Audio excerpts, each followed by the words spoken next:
चलो बच्चों, next question देखते हैं, which is question number 19. A motorcycle has to move with a constant speed on a over bridge which is form a circular arc of a radius r and it has a total length l. बच्चों हमें यहां पर दिया है कि एक over bridge है, जो ये ओवर ब्रिज है, इस ओवर ब्रिज की लेंथ जो है वो l है and radius of a circular arc is r. तो मैं ये कोई सर्कल की ये आर्क मान ली, तो ये आर्क का सेंटर जो होगा वो मान लिया यहां पर कहीं पे, तो ये हो गई हमारी रेडियस और ये आर्क की लेंथ दी है हमें l. हमसे पूछा है कि what can its maximum velocity for which the contact with the road is not broken at the highest point. अब मैं क्वेश्चन जो है वो एक्सप्लेन कर देता हूं. मुझे ये आर्क दी है जिसकी लेंथ l है और ये आर्क जो है उसकी रेडियस r. अब एक व्हीकल है, जो व्हीकल यहां से मूव हो रहा है. क्वेश्चन में दिया है कि constant speed of motorcycle is moving with constant speed on over bridge.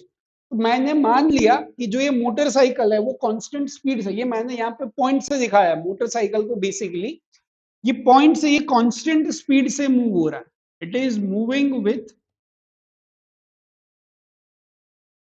Constant speed और इसकी लेंथ l है. तो हमें ये निकालना है कि what can its maximum velocity be for which the contact with the road is not broken at the highest point. मतलब ये कितनी कांस्टेंट स्पीड से मूव कर सकता है या फिर कितनी मैक्सिमम स्पीड से मूव कर सकता है जिसकी वजह से इसका ये हाईएस्ट पॉइंट पर कांटेक्ट जो है वो ब्रेक ना हो जाए. अगर कांटेक्ट ब्रेक हो गया तो उस टाइम पे नॉर्मल फोर्स जो है वो जीरो हो जाएगा. आप सिचुएशन को ऐसे एनालाइज करो कि यहां से ये मोटरसाइकिल जो है वो इस तरीके से जा रहा है. अगर कुछ स्पीड, मैक्सिमम स्पीड से ज्यादा स्पीड अगर होगी तो यहां से आप सीधा ही फ्री फॉल करोगे या फिर प्रोजेक्टाइल मोशन हो जाएगी. पर हमें कांटेक्ट लूज नहीं करना है एंड मैक्सिमम स्पीड से नीचे जाना है. तो फिर मैक्सिमम स्पीड हम कितनी रख सकते हैं? क्वेश्चन में दिया है कि that speed is constant speed. अब मैं एफबीडी बनाता हूं. नीचे जो फोर्स होगा दैट इज ग्रेविटी का फोर्स mg, ऊपर जो होगा दैट इज नॉर्मल फोर्स, और ये इस तरीके से सर्कुलर मोशन हो रही है तो जो भी सेंट्रीपिटल फोर्स होगा that will be towards the centre. तो अब यहां से सेंट्रीपिटल फोर्स लिख सकते हैं that is mg minus n equal to mv square upon r. तो फिर यहां से अगर कांटेक्ट लूज हो रहा है इस हाईएस्ट पॉइंट पे, मान लो कि कांटेक्ट नहीं है, अगर कांटेक्ट नहीं रहा तो फिर नॉर्मल फोर्स इस पॉइंट पे कितना हो गया? जीरो. अगर नॉर्मल फोर्स यहां पर जीरो हो गया तो फिर ये n की वैल्यू जीरो पुट कर दो, तो ये हो गया आपका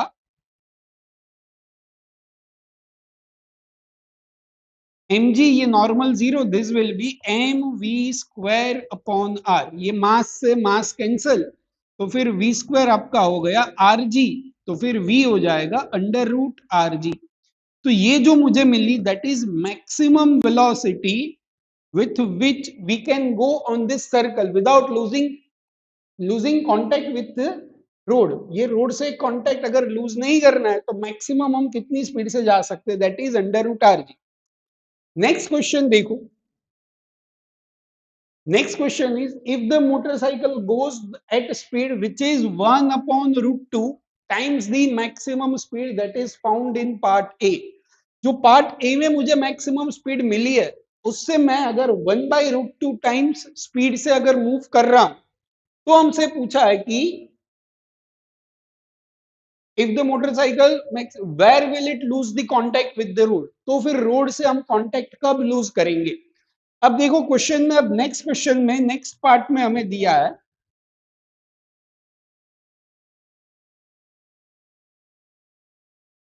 कि अगर मेरी वेलोसिटी मैक्सिमम वेलोसिटी से 1/√2 टाइम्स है, maximum velocity that is under root R G, under root R G upon root 2. तो इसको हम लिख सकते हैं अंडर रूट में आर जी डिवाइड बाई 2. अगर इतनी वेलोसिटी से अगर हम मूव कर रहे हैं तो maximum safe velocity under root R G. तो यहां से तो मैं अंडर रूट आर जी से कम स्पीड से जा रहा हूं, तो यहां पे तो कांटेक्ट लूज नहीं होगा. तो ये लोग ये पूछ रहे हैं कि अगर under root R G by two speed से अगर हम जा रहे हैं तो फिर कहां पर मैं कांटेक्ट लूज हो जाएगी, या फिर ये जो मोटरसाइकिल है उसका कांटेक्ट कहां पर लूज होगा। तब उसके लिए फिर से एक एफबीडी बनाता हूं। देख,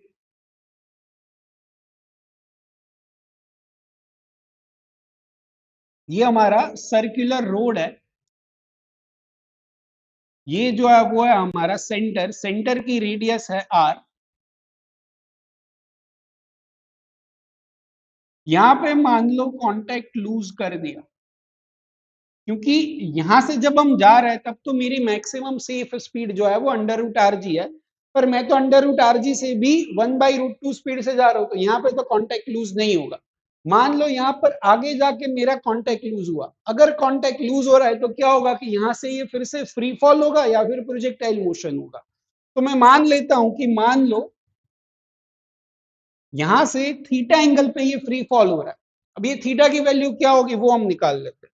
सबसे पहले एफबीडी ड्रॉ करते हैं, एफबीडी से चीजें समझ में आएगी। यहाँ पे एक तो इसका मास जो होगा, मास की वजह से यहाँ पे नीचे फोर्स जो होगा दैट इज mg, ये एंगल थीटा है तो ये एंगल भी आपका थीटा, mg का ये कंपोनेंट हो जाएगा आपका mg cos थीटा, और ये हो जाएगा आपका mg sin थीटा। यहां से ऊपर जो होगा that will B normal force जो कि अपवर्ड डायरेक्शन में, ये होगा आपका mg cos थीटा। अब ये सेंट्रीपिटल डायरेक्शन में ये मूव कर रहा है, मतलब इसकी सर्कुलर मोशन हो रही है, तो जो भी सेंट्रीपिटल फोर्स होगा वो इस डायरेक्शन में होगा। अब एक फोर्स है mg cos theta towards centre, एक जो है वो सेंटर से ऑपोजिट डायरेक्शन में है, तो नेट फोर्स टुवर्ड्स सेंटर अगर मुझे लिखना है तो वो हो जाएगा mg cos theta minus n is equal to mv square upon are.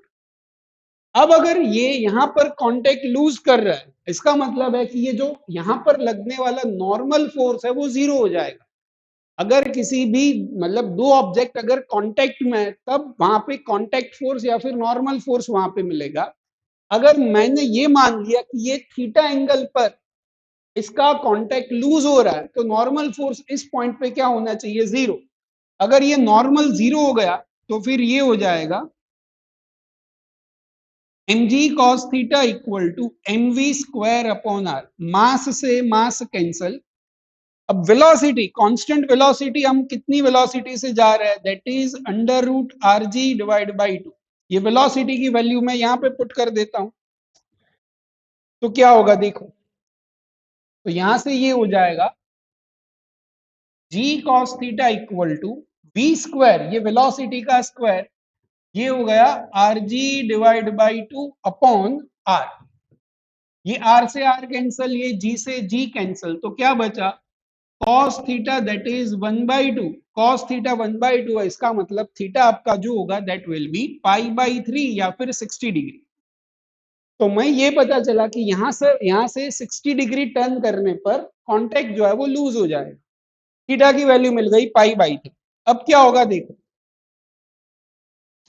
हमें तो ये लेंथ निकालनी है, तो हम लिख सकते हैं angle is equal to length of arc divide by radius. तो आर्क की लेंथ क्या होगी, that will be πr divide by 3। इसका मतलब ये हुआ कि ये जो यहाँ पे हमें पूरी जो मोटरसाइकिल जिस रोड पर घूम रही है उसके हाईएस्ट पॉइंट से πr/3 डिस्टेंस कवर करने पर यहां से ये कांटेक्ट लूज हो जाएगा, अगर हम under root R G by two speed से जा रहे हैं। होपफुली मेरी बातें आपको समझ में आ रही है। अगर नहीं भी समझ में आ रही है तो एक बार फिर से इसको प्ले कर दो, फिर भी पता नहीं चल रहा है तो बच्चा कमेंट करके जरूर बता दो, मैं पूरी कोशिश करूंगा आपको रिप्लाई करूं। ठीक है, एक और क्वेश्चन है इसमें, that is third question. What maximum uniform speed can it maintain on the bridge if it does not lose contact anywhere on the bridge. अब हमसे ये, अब देखो दो चीज है, मतलब पूरा एक ही क्वेश्चन है पर इनको पार्ट्स में डिवाइड कर दिया जिसकी वजह से सारी चीजें हमें अच्छे से समझ में आए। सबसे पहले क्वेश्चन में हमसे ये पूछा है कि ये जो मोशन है उसके हाईएस्ट पॉइंट पर अगर कांटेक्ट लूज नहीं हो रहा तो फिर मैक्सिमम स्पीड कितनी हो सकती है, तो that maximum speed is under root R. फिर हमसे ये कहा कि अगर मेरी स्पीड जो ये मैक्सिमम हाईएस्ट पॉइंट पर जो मैक्सिमम स्पीड थी उससे 1/√2 टाइम्स के जितनी स्पीड है, तो फिर कांटेक्ट लूज कब हो रहा है। एंड नेक्स्ट क्वेश्चन जो है कि अगर मुझे पूरे रोड पर कहीं पे भी कांटेक्ट लूज नहीं करना है तो फिर मैक्सिमम स्पीड कितनी हो सकती है। तो उसके लिए देखो थर्ड क्वेश्चन में हमें ऐसा कुछ दिया है सी में, ये हमारी पूरी रॉड लेंथ जो है that is L, radius that is R. अब ऐसा तो नहीं है कि रॉड जो है वो इनफाइनाइट डिस्टेंस तक का है, रॉड की लेंथ दिया दैट इज एल, एल तक की लेंथ है। उसके बाद मैं मान लेता हूं कि ये कुछ हॉरिजॉन्टल के जैसे ये होनी चाहिए, ये लेंथ हमारी एल दी हुई है। अब मुझे तो ये करना है कि मेरी स्पीड कितनी हो जिसकी वजह से ये जो हमें दिया हुआ है यहां पर इसका कांटेक्ट लूज ना हो। तो मैं ये मान लेता हूं कि इन केस अगर कांटेक्ट लूज हो भी रहा है तो यहां पर हो जाए। ये जो हमारा कर्व वाला रोड है, कर्व वाले पर अगर यहां पर कांटेक्ट लूज हो रहा है तो भी क्या होगा, फिर तो हॉरिजॉन्टल रोड है, तो फिर तो आराम से हम मोशन कर सकते हैं। तो कैलकुलेशन के लिए मैं क्या मान के चल रहा हूं कि मान लेते हैं कि अगर कांटेक्ट लूज हो भी रहा है तो कहां पर, इस पॉइंट पर। अब अगर इस पॉइंट पर कांटेक्ट लूज हो रहा है तो यहां पर नॉर्मल फोर्स कितना होना चाहिए, 0। तो यहां पे नॉर्मल फोर्स मेरा हो जाएगा 0। अब देखते हैं एफबीडी बनाते हैं। अब एफबीडी के लिए सबसे पहले ग्रेविटी का फोर्स दैट इज mg, यहां से ये होगा normal force that is n। अब ये mg के कंपोनेंट्स लेते हैं, ये एंगल मान लिया मैंने कोई थीटा एंगल मान लिया, तो ये एंगल भी हमारा थीटा। इसके कंपोनेंट्स कर लो, mg का ये कंपोनेंट क्या हो जाएगा, this will be mg cos theta, और ये होगा आपका mg sin थीटा। एक नॉर्मल ऊपर mg cos थीटा, नीचे net force towards the centre अगर मुझे लिखना है that will be mg cos theta minus n equal to mv square upon r।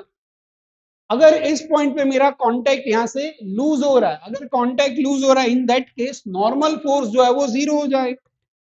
अगर नॉर्मल फोर्स 0 है तो ये हो जाएगा mg cos theta is equal to mv square by r, क्योंकि मेरा कांटेक्ट जो लूज हो रहा है वो इस पॉइंट पर कांटेक्ट लूज हुआ, इसकी वजह से नॉर्मल मेरा 0 हो गया। यहां से m से m कैंसल, तो ये हो गया g cos theta equal to v square upon r। अब ये थीटा की वैल्यू हम निकाल सकते हैं किस तरीके से, देखो क्वेश्चन में हमें दिया है कि ये जो टोटल रॉड की लेंथ है दैट इज l, पर ये मैंने सेंटर से लिया है, तो ये लेंथ अगर मुझे लिखनी है तो दैट लेंथ इज l/2। अब इस आर्क को सिर्फ कंसिडर करते हैं, तो ये जो आर्क है उसकी लेंथ है l/2, एंगल जो है वो है थीटा। तो यहां से मैं लिख सकता हूं angle is equal to length of arc divide by radius. तो यहां से थीटा मेरा मिल गया l/2r। ये थीटा की वैल्यू मैं इसमें पुट कर देता हूं। इस इक्वेशन से हो गया कि g cos theta is equal to v square upon r। तो फिर v स्क्वायर हो जाता है R G cos theta. Theta की वैल्यू हम क्या रखने वाला है, थीटा इज बेसिकली l/2r। तो ये वेलोसिटी का square is equal to R G, cos of theta is basically l/2r, इसका स्क्वायर रूट ले लो। तो ये हो जाएगा आर जी कॉस l/2r और उसका स्क्वायर रूट। तो ये हो गया हमारी वेलोसिटी की equation, are G cos l/2r पूरा स्क्वायर रूट। तो अगर इतनी वेलोसिटी से अगर हम मूव करेंगे तो पूरे रॉड पर कहीं पर भी हमारा कांटेक्ट जो है वो लूज नहीं होगा। होपफुली तीनों क्वेश्चन जो है वो आपको अच्छे से समझ में आए होंगे। बच्चों ये जो क्वेश्चन है बहुत ही लॉजिकल है और अच्छे क्वेश्चन है, वो कहीं ना कहीं आपके दिमाग में चीजें जो है वो कहीं ना कहीं आपको पता चलेगा कि ये चीजें किस तरीके से कहां पर सर्कुलर मोशन का यूज होता है। तो ऐसे क्वेश्चंस एक बार सॉल्यूशन देखने के बाद भी आप खुद से एटलीस्ट 2 या 3 बार खुद से करोगे तभी जाके इसकी अच्छे से फील आएगी। कोशिश करनी पड़ेगी, 2-3 बार क्वेश्चन को रीड करो, क्वेश्चन में क्या चीज है, किस तरीके से दी हुई है और हमें क्या पूछा। चल आगे बढ़ते हैं। नेक्स्ट देखो, next question is question number 20। इसमें दिया है कि एक कार है, car is going in horizontal circular road of a radius R. एक हॉरिजॉन्टल सर्कुलर रोड है जिसकी रेडियस हमें दी है, radius of this road is R.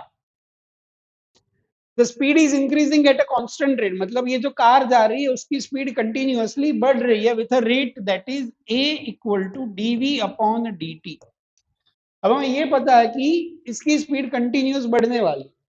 The friction coefficient between the rod and the tyre is mu. Tyre and rod के बीच में, road के बीच में जो भी फ्रिक्शन कोफिशिएंट है दैट इज म्यू, मतलब फ्रिक्शनल फोर्स यहाँ पे एग्जिस्ट कर रहा है। We have to find the speed at which the car will skid. अगर मैं कार का यहाँ पर एफबीडी ड्रॉ करूं तो वह एफबीडी कुछ इस तरीके से होगा।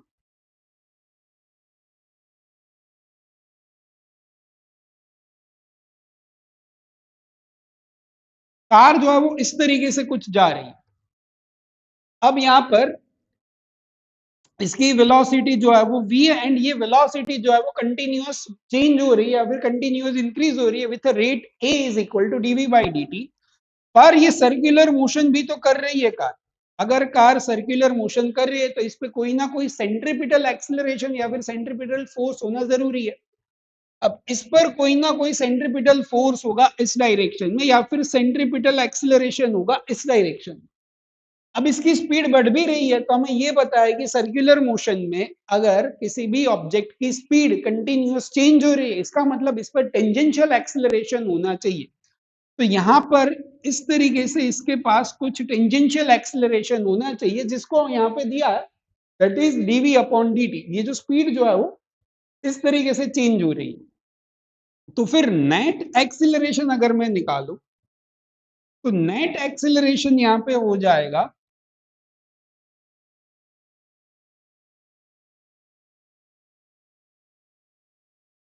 नेट एक्सीलरेशन जो होगा, ये दोनों है वो 90 डिग्री पे है तो AC का स्क्वायर प्लस ET का स्क्वायर।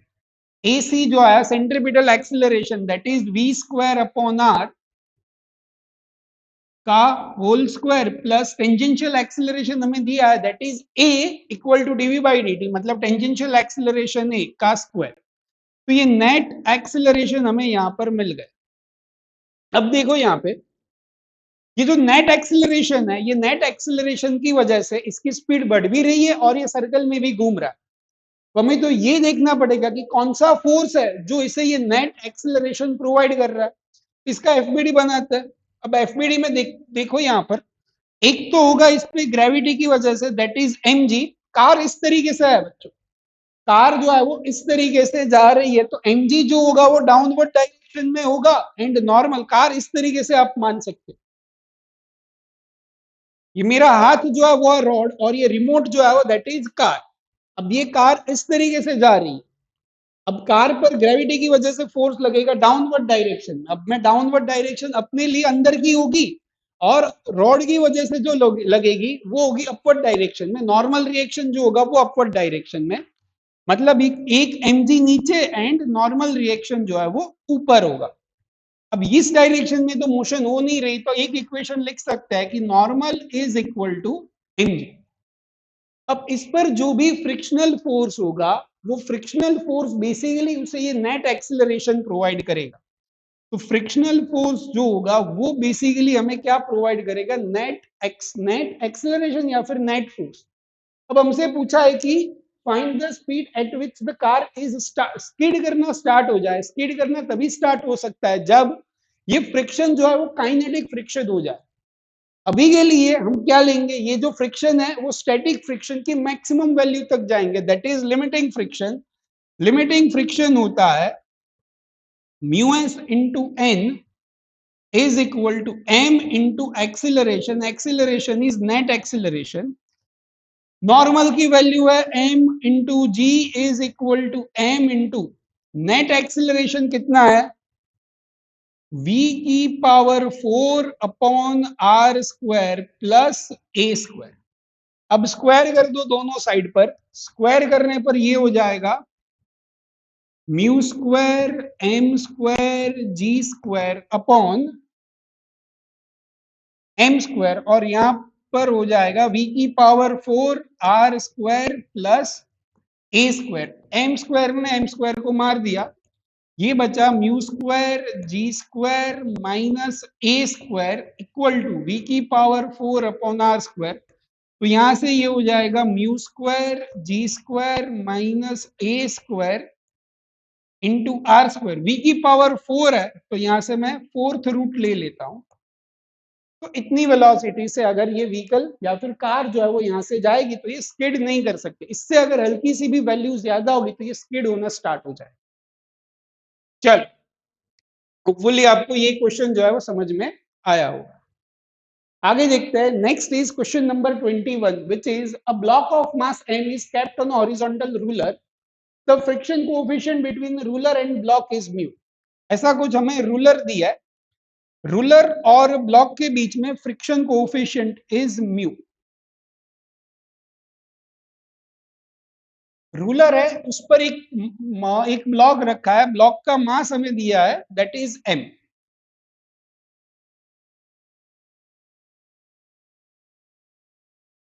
हमें ये दिया है कि friction coefficient block and ruler के बीच में फ्रिक्शन कोएफिशिएंट इज म्यू।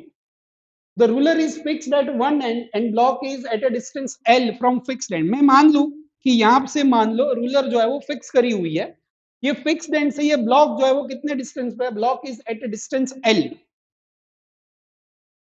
यहां से ये जो है वो l डिस्टेंस पर है। The ruler is rotated about the fixed end in horizontal plane through the fixed end।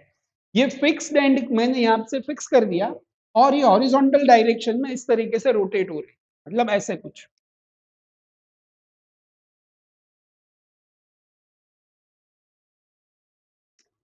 हमें दिया है कि what can the maximum angular speed for which the block does not slip. अब अगर ये ब्लॉक रूलर पर स्लिप ना हो उसके लिए इसकी मैक्सिमम एंगुलर स्पीड कितनी हो सकती है वो बताना है। अब देखो यहाँ पे फिर से वही बात है जो हमने आगे करी है। अब यहां से हमें दिया है कि मैक्सिमम एंगुलर स्पीड की हम बात कर रहे हैं कि मैक्सिमम कितनी एंगुलर स्पीड से। तो अगर ये सर्कुलर मोशन कर रहा है तो इस पे एक्सेलरेशन होगा सेंट्रीपिटल एक्सेलरेशन। ये सेंट्रीपिटल एक्सेलरेशन या फिर जो सेंट्रीपिटल फोर्स होगा वो बेसिकली कौन प्रोवाइड करेगा, ब्लॉक एंड रूलर के बीच में जो भी फ्रिक्शनल फोर्स है वो फ्रिक्शनल फोर्स प्रोवाइड करेगा। तो अगर मैं यहां से देखूं कि फ्रिक्शनल फोर्स जो है वो सेंट्रीपिटल फोर्स प्रोवाइड करेगा। Centripetal force is basically M R omega square. ये फ्रिक्शनल फोर्स की मैक्सिमम वैल्यू होगी mu S into N. Normal क्या होगा, नॉर्मल फोर्स होगा, इसका एफबीडी ड्रॉ करोगे, एम जी नीचे नॉर्मल ऊपर, नॉर्मल रिएक्शन हो जाएगा M G is equal to M R omega square. अब ये है म्यू एस एम जी, यह एम आर इज बेसिकली इसकी लेंथ कितनी है, या फिर ये फिक्स्ड एंड से ये ब्लॉक हमारे कितने एंड पर है दैट इज एल। तो रेडियस हो जाएगी एल इंटू ओमेगा का स्क्वायर। मास से मास कैंसल, ये एल जो है वो नीचे आ गया तो ये mu S into ji upon L equal to omega का स्क्वायर। तो ओमेगा हमें मिल गया that is under root mu S G upon L. तो यहां से हमें ओमेगा की वैल्यू मिल गई that is under root mu S into ji upon L. तो ये मिल गया हमारा ओमेगा। सेकेंड क्वेश्चन है, if angular speed of ruler is uniformly increasing from 0 at an angular acceleration alpha, at what angular speed the block will slip। अब इसमें दो चीजें है। फर्स्ट क्वेश्चन में जो हमें दिया था उसमें ऐसा कहा था, मतलब इसमें मेंशन नहीं था तो हमने ये मान लिया कि ये जो ब्लॉक जा रहा है, block is moving with constant angular speed. ये कांस्टेंट एंगुलर स्पीड से अगर जा रहा है तो इस पर एक ही टुवर्ड्स द सेंटर एक ही फोर्स लगा दैट इज सेंट्रीपिटल फोर्स। पर अब हमसे ये कहा है कि ये हमारी रूलर, यहां पर यह है ब्लॉक।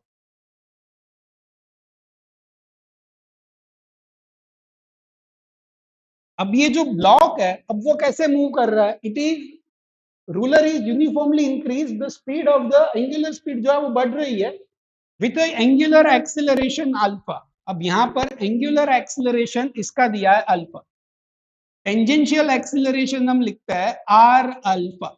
अब इसके पास दो एक्सीलरेशन है, एक है सेंट्रीपिटल एक्सीलरेशन एंड एक है टेंजेंशियल एक्सीलरेशन। तो फिर से वही है जो आगे हमने करा है, वही नेट एक्सीलरेशन हो जाएगा under root AC square plus ET square. AC square centripetal acceleration होगा ओमेगा स्क्वायर इंटू आर का whole square plus ET square that is R alpha का होल स्क्वायर। इस केस में रेडियस इज बेसिकली ये fixed end से distance that is L।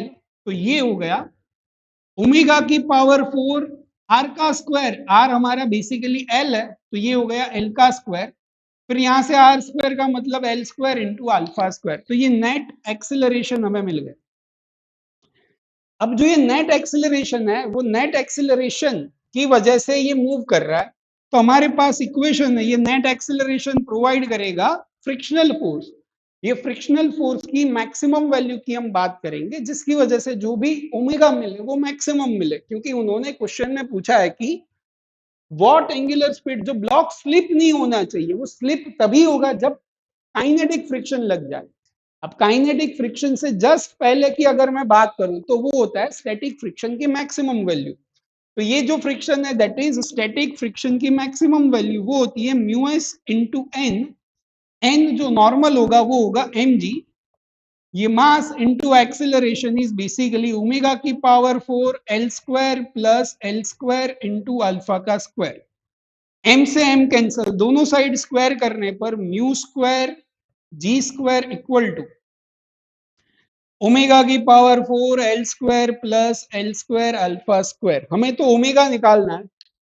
Omega निकालने के लिए आप तो ये करो, L स्क्वायर अल्फा स्क्वायर वहां पर ये हुआ mu square G square minus L square alpha square. यहां से L स्क्वायर जो है वो नीचे ले जाओ, मैं एक स्टेप और लिख देता हूं। ये L स्क्वायर नीचे गया तो बचेगा ओमेगा की power 4 mu square G square minus L square alpha square upon L square. ये फोर्थ रूट निकाल लो, तो ओमेगा हो गया basically mu S square G square minus L square alpha square upon L square की power 1/4। ये omega आपको मिल गया। कब का ओमेगा मिला? जब हमारी स्पीड जो है वो कंटिन्यूअस बढ़ रही है, तब की मैक्सिमम सेफ ओमेगा जो है वो इस तरीके से मिला। अब इसमें मुझे एक और कंपैरिजन करनी है। इस तरह की कंपैरिजन देखो, दो अलग अलग केस है, दोनों केस एक दूसरे से इंटरकनेक्टेड है पर फिर भी दोनों डिफरेंट है। किस तरीके से? फर्स्ट केस में जो ये ब्लॉक मूव कर रहा है वो कांस्टेंट ओमेगा से मूव कर रहा है, मतलब इसकी एंगुलर स्पीड जो है वो चेंज नहीं हो रही, कांस्टेंट ओमेगा से जा रहा है। सेकेंड केस में इसका ओमेगा जो है वो चेंज हो रहा है, मतलब ये एक्सेलरेट भी कर रहा है, ये टेंजेंशियल एक्सेलरेशन दिया। अब दोनों के केस में मैक्सिमम सेफ स्पीड, ये ओमेगा मैंने कहा क्या निकाला है कि जो ये ब्लॉक है वो स्लिप नहीं करना चाहिए। स्लिप अगर नहीं कर रहा है तो maximum safest speed is mu S into ji upon L. अब इसमें देखो, इसको अगर आप ध्यान से देखोगे तो इसको मैं इस तरीके से लिख रहा हूं, देखो ये ओमेगा इज बेसिकली, ये एल स्क्वायर डिनोमिनेटर में सेपरेट कर दो, mu square G square L square minus ये इसके डिनोमिनेटर में जाएंगे तो एल स्क्वायर कट हो गया, ये हो गया अल्फा स्क्वायर और ये 1/4।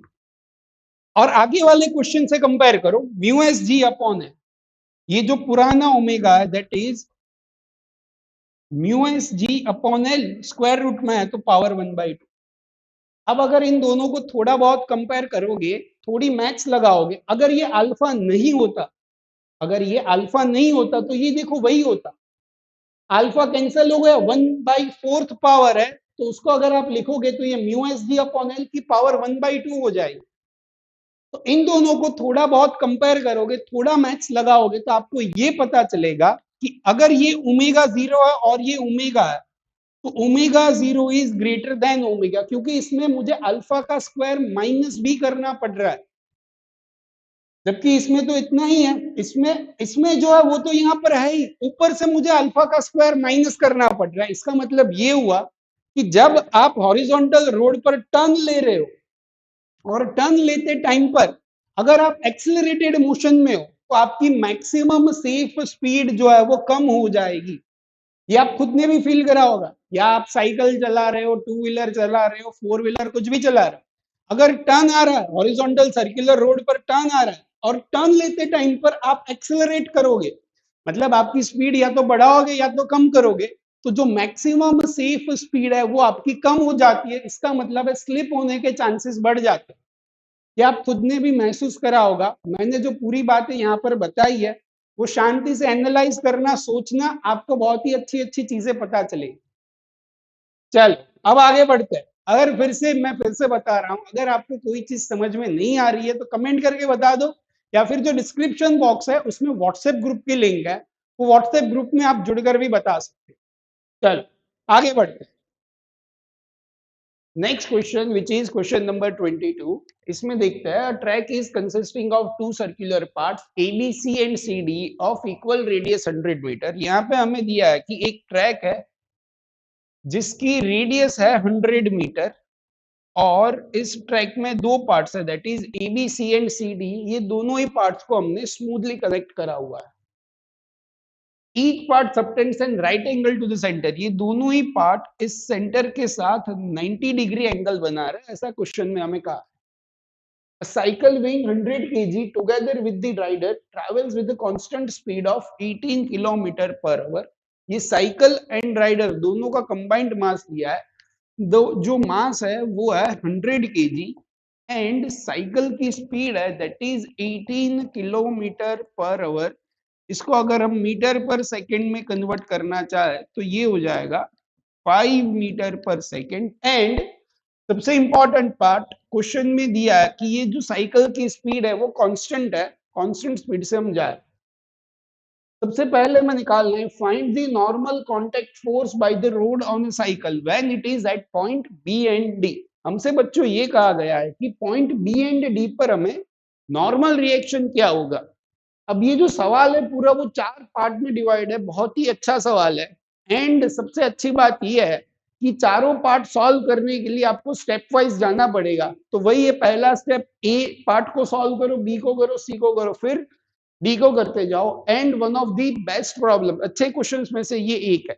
चलो सबसे पहले बी पॉइंट की मैं बात करता हूं। ये बी एंड डी पे नॉर्मल रिएक्शन तो हम आसानी से निकाल पाएंगे।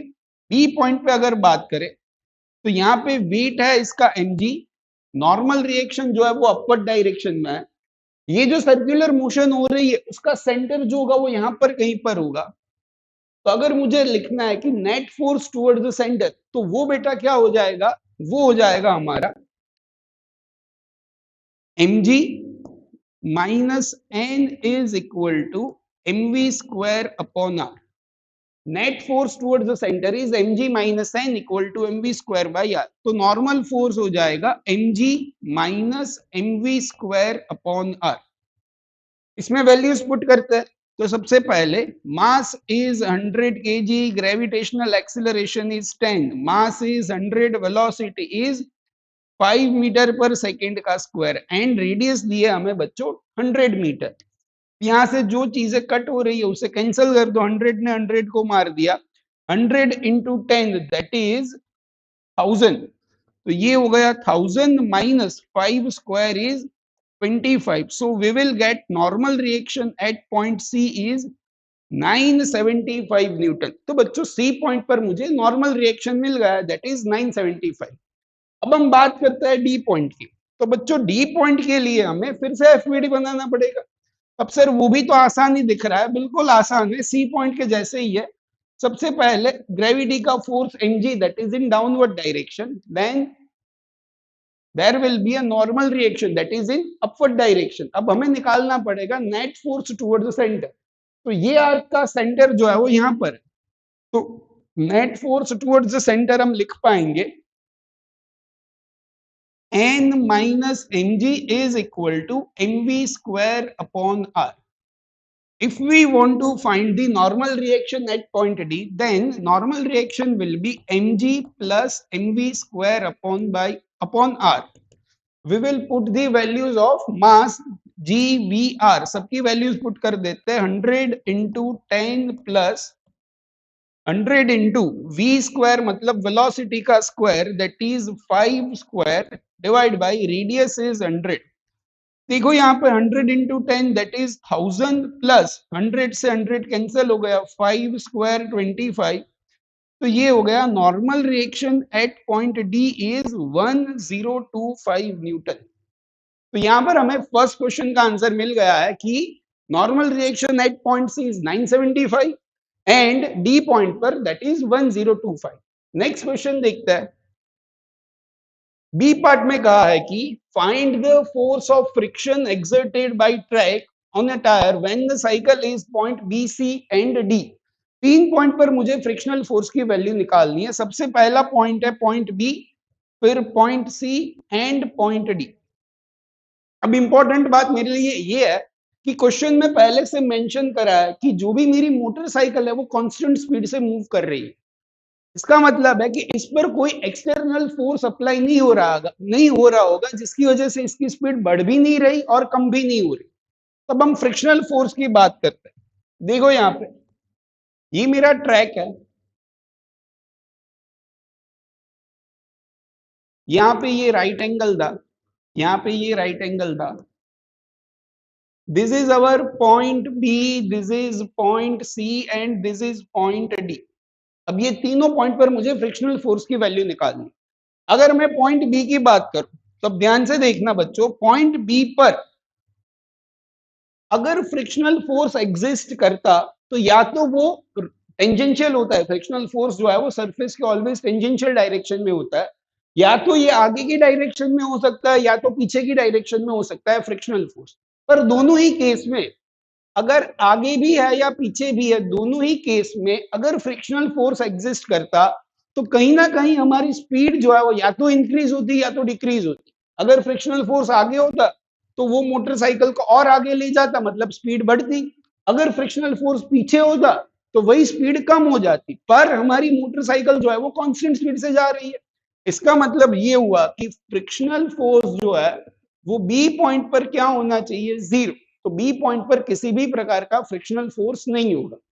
डी पॉइंट की बात करते हैं। डी पॉइंट पर अगर देखेंगे तो यहां पे भी अगर फ्रिक्शनल फोर्स एग्जिस्ट करता तो वो टेंजेंशियल डायरेक्शन में हो सकता, या तो आगे या फिर पीछे। अब इस डायरेक्शन में अगर कोई फोर्स एग्जिस्ट करता तो फिर से वही है कि यहाँ पे स्पीड जो है वो कहीं ना कहीं कॉम्प्रोमाइज हो जाती, पर स्पीड हमारी कांस्टेंट है। इसकी वजह से डी पॉइंट पर भी फ्रिक्शनल फोर्स क्या होना चाहिए, जीरो। इसका मतलब है कि point B and point D दोनों ही पॉइंट पर फ्रिक्शनल फोर्स की वैल्यू क्या होनी चाहिए, जीरो। अब हम आते हैं पॉइंट सी पर। अब देखो यहाँ पे पॉइंट सी पर जब मोटरसाइकिल आएगी तो इसका एफबीडी ड्रॉ करो तो एक होगा ग्रेविटी की वजह से एमजी जो है वो डाउनवर्ड डायरेक्शन। क्वेश्चन में हमें दिया है कि ये टोटल जो था वो था 90, तो ये कितना हो जाएगा बेटा 45 डिग्री। अब ये अगर 45 है तो ये भी कितना हो जाएगा 45। ये दोनों ही एंगल हमारे हो गए 45 डिग्री। अब इसके कंपोनेंट्स लेते हैं। mg का ये कंपोनेंट हो जाएगा mg cos 45 और ये कंपोनेंट हो जाएगा mg sin 45। इसका मतलब ये हुआ कि जब भी हमारी मोटरसाइकिल, ध्यान से सुनना, सी पॉइंट पर आ रही है तब उस पर ये टेंजेंशियल डायरेक्शन में एक फोर्स लग रहा है, that is mg sin 45। sin 45 की वैल्यू हमें पता है बच्चों, that is mg upon root 2, sin 45 is 1 upon root 2। तो इस डायरेक्शन में एक फोर्स लग रहा है mg बाई रूट 2। अब सुनना मेरी बात, अगर इस डायरेक्शन में कोई एक्स्ट्रा फोर्स लग रहा है तो ये मोटरसाइकिल की स्पीड बढ़ाएगा, क्योंकि हम यहां से यहां पे आ रहे हैं तो इसकी स्पीड इसकी वजह से बढ़ जाएगी। पर क्वेश्चन में क्लियरली मेंशन्ड है कि स्पीड जो है वो हमारी कांस्टेंट है। इसका मतलब ये होता है कि एक एक्स्ट्रा फोर्स एग्जिस्ट करेगा जो इस फोर्स को बैलेंस करे। इसका मतलब है कि इस डायरेक्शन में फ्रिक्शनल फोर्स एग्जिस्ट कर रहा होगा, जो ये एक्सटर्नल फोर्स यहां पर है, ये एक्सटर्नल फोर्स को बैलेंस कर रहा होगा। तो मैं यहां पे लिख रहा हूं कि frictional force is equal to mg divide by root 2। ये जितना नीचे की डायरेक्शन में mg बाई रूट 2 है उतना ही फोर्स फ्रिक्शन की वजह से अपवर्ड डायरेक्शन में होगा। अब फिर से वैल्यूज पुट कर दो। 100, mass is 100, value of g is 10 upon root 2, so this will be 1000 divide by √2। शायद ये करने पर आई थिंक आंसर जो है वो आपको एक बार एग्जैक्ट आंसर के लिए कैलकुलेट करना पड़ेगा, मैं कैलकुलेट कर लेता हूं। 1000 डिवाइड बाई √2 विल बी,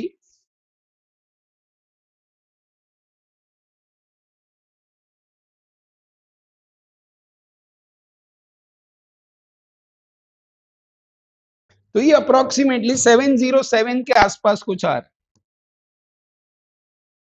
अगर आप 1000 डिवाइड बाई √2 करोगे तो आंसर जो होगा वो 707.10 न्यूटन। इसका मतलब है कि बी पॉइंट पर फ्रिक्शनल फोर्स 0 हो गया, डी पॉइंट पर भी 0 हो गया, एंड सी पॉइंट पर फ्रिक्शनल फोर्स विल बी 707.10 के आसपास। नेक्स्ट देखते हैं पार्ट सी। सी पार्ट में क्या कहा गया है, देखो, find the normal force between road and cycle just before and just after the cycle crosses point C. ये भी अच्छा सवाल है, थोड़ी कैलकुलेटिव है पर ध्यान रखेंगे। फिर से मैं यहां पे ट्रैक जो है वो ड्रॉ कर रहा हूं।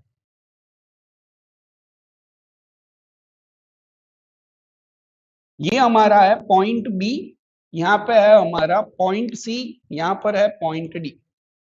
अब क्वेश्चन में हमें ये कहा गया है कि we have to find normal reaction just before and just after point C. Point C से जस्ट पहले एंड पॉइंट सी से जस्ट बाद हमें नॉर्मल रिएक्शन फाइंड करना है।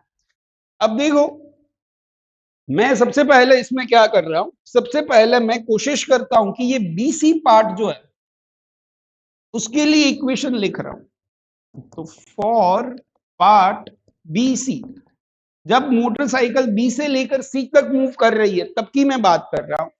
तब देखो यहां पे इस वाले पॉइंट की अगर मैं बात करूं, इसके सेंटर्स जो है वो यहां पर कहीं पर है दोनों के। तो ये हो गया आपका इस आर्क का सेंटर और ये हो गया यहां से। जब हम यहां पर कहीं पर है, इसका मतलब है कि हमने ये वर्टिकल के साथ एंगल कितना बनाया है, कोई थीटा एंगल बनाया है, तब की मैं बात कर रहा हूं। अब यहां पे एफबीडी ड्रॉ कर रहे हैं, तो यहां पे होगा ये mg, यहां से ये एंगल थीटा है तो ये एंगल भी हो जाएगा थीटा। mg का ये कंपोनेंट क्या होगा, ये हो जाएगा mg cos थीटा, और ये हो जाएगा mg sin थीटा। तो ये इस पर लगने वाला एक force due to gravity, that is mg, और mg के मैंने कंपोनेंट लिए। और कोई फोर्स होगा यहां पर बच्चों, ये रॉड ने, जो ये हमारी रॉड है, वो रॉड ने इस पर मोटरसाइकिल पर जो नॉर्मल रिएक्शन लगाया, दैट इज नॉर्मल रिएक्शन होगा अपवर्ड डायरेक्शन में, नॉर्मल फोर्स की बात हो। अब net force towards the centre अगर मुझे लिखना है फॉर पार्ट बीसी, तो बीसी पार्ट के लिए normal force towards the centre हो जाएगा mg cos theta minus normal reaction for part BC is equal to mv square upon r। तो फिर बीसी पार्ट का नॉर्मल रिएक्शन हो जाएगा mg cos theta minus mv square upon r। ये मुझे कहां से कहां मिला, पॉइंट बी से लेकर पॉइंट सी तक। अब देखो कुछ कुछ चीजें आपको क्वेश्चन में जिस तरीके से इक्वेशंस बन रही है उसको भी एनालाइज करते जाना है। जैसे कि बी से लेकर सी तक हम जाएंगे, बी से लेकर सी तक हम जाएंगे, वैसे वैसे थीटा की वैल्यू धीरे धीरे इंक्रीज होती जाएगी। अगर थीटा की वैल्यू इंक्रीज हो रही है तो कॉस थीटा की वैल्यू डिक्रीज होती जाएगी। मतलब मैं अगर बी से सी तक जा रहा हूं, थीटा मेरा इंक्रीज हो रहा है पर कॉस थीटा जो है वो डिक्रीज होगा। ये term mv square by R पूरी टर्म कांस्टेंट है।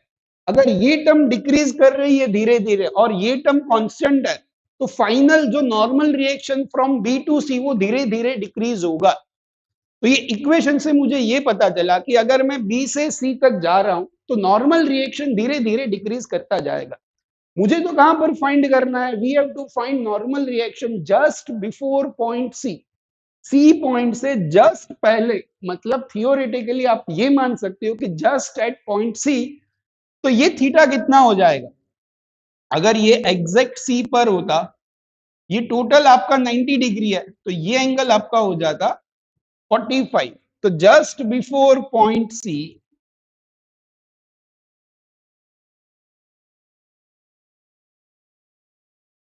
जो थीटा है वो थीटा हमारा हो जाएगा 45 degree.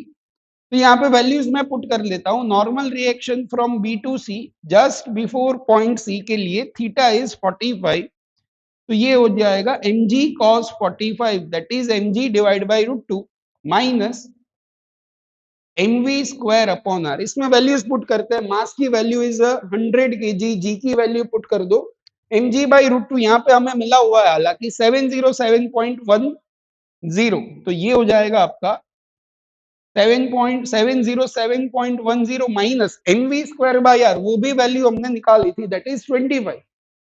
M V square by R में एम और आर तो कैंसिल हो गए, 5 स्क्वायर दैट इज 25, तो ये 25, तो ये अप्रोक्सीमेटली आपका मिलना चाहिए 682 न्यूटन के आसपास। मतलब normal reaction just before point C will be 682। जो मैंने यहाँ पे कहा था कि बी से सी जाएंगे वैसे नॉर्मल रिएक्शन कम होगा, वो हमने प्रूव भी कर दिया। देखो यहाँ पे सी पॉइंट पर normal reaction is 975 and sorry B point पे यहाँ पे होगा पॉइंट बी पॉइंट पे normal reaction is 975, B point पे नॉर्मल रिएक्शन है 975 एंड सी पॉइंट तक जब मैं पहुंच रहा हूं जस्ट बिफोर पॉइंट सी, वो 975 से कम होकर क्या हो गया 682, तो वही हमने डिस्कस करा था। अब मैं बात कर रहा हूं जब हम यहां से यहां तक for part C to D, C से डी तक वाले पार्ट की मैं बात कर रहा हूं, तो उसमें देखो इसमें मैंने वर्टिकल के साथ एंगल मान लिया अल्फा, यहां से ये अल्फा एंगल पे हम मूव कर रहे हैं। जब मोटरसाइकिल यहां पर है तब उसका एफबीडी ड्रॉ करेंगे, तो एक तो होगा force due to gravity, second होगा नॉर्मल रिएक्शन। फिर देखो यहाँ पे ये एंगल अल्फा है तो ये एंगल भी अल्फा, एमजी का ये कंपोनेंट हो जाएगा एमजी कॉस अल्फा, ये हो जाएगा एमजी साइन अल्फा। इसका सेंटर जो है वो इस डायरेक्शन में है, तो नेट फोर्स टुवर्ड्स सेंटर हो जाएगा N minus M G cos alpha equal to M V square by R. तो यहां पे लिख सकते हैं फ्रॉम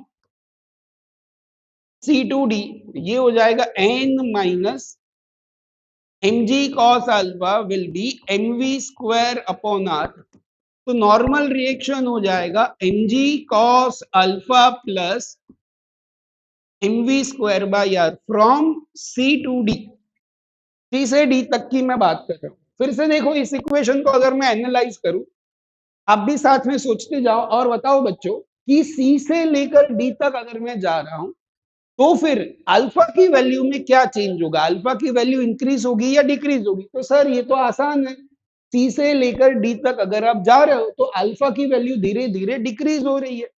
अगर अल्फा की वैल्यू डिक्रीज हो रही है तो कॉस अल्फा की वैल्यू क्या होगी, धीरे धीरे इंक्रीज होगी।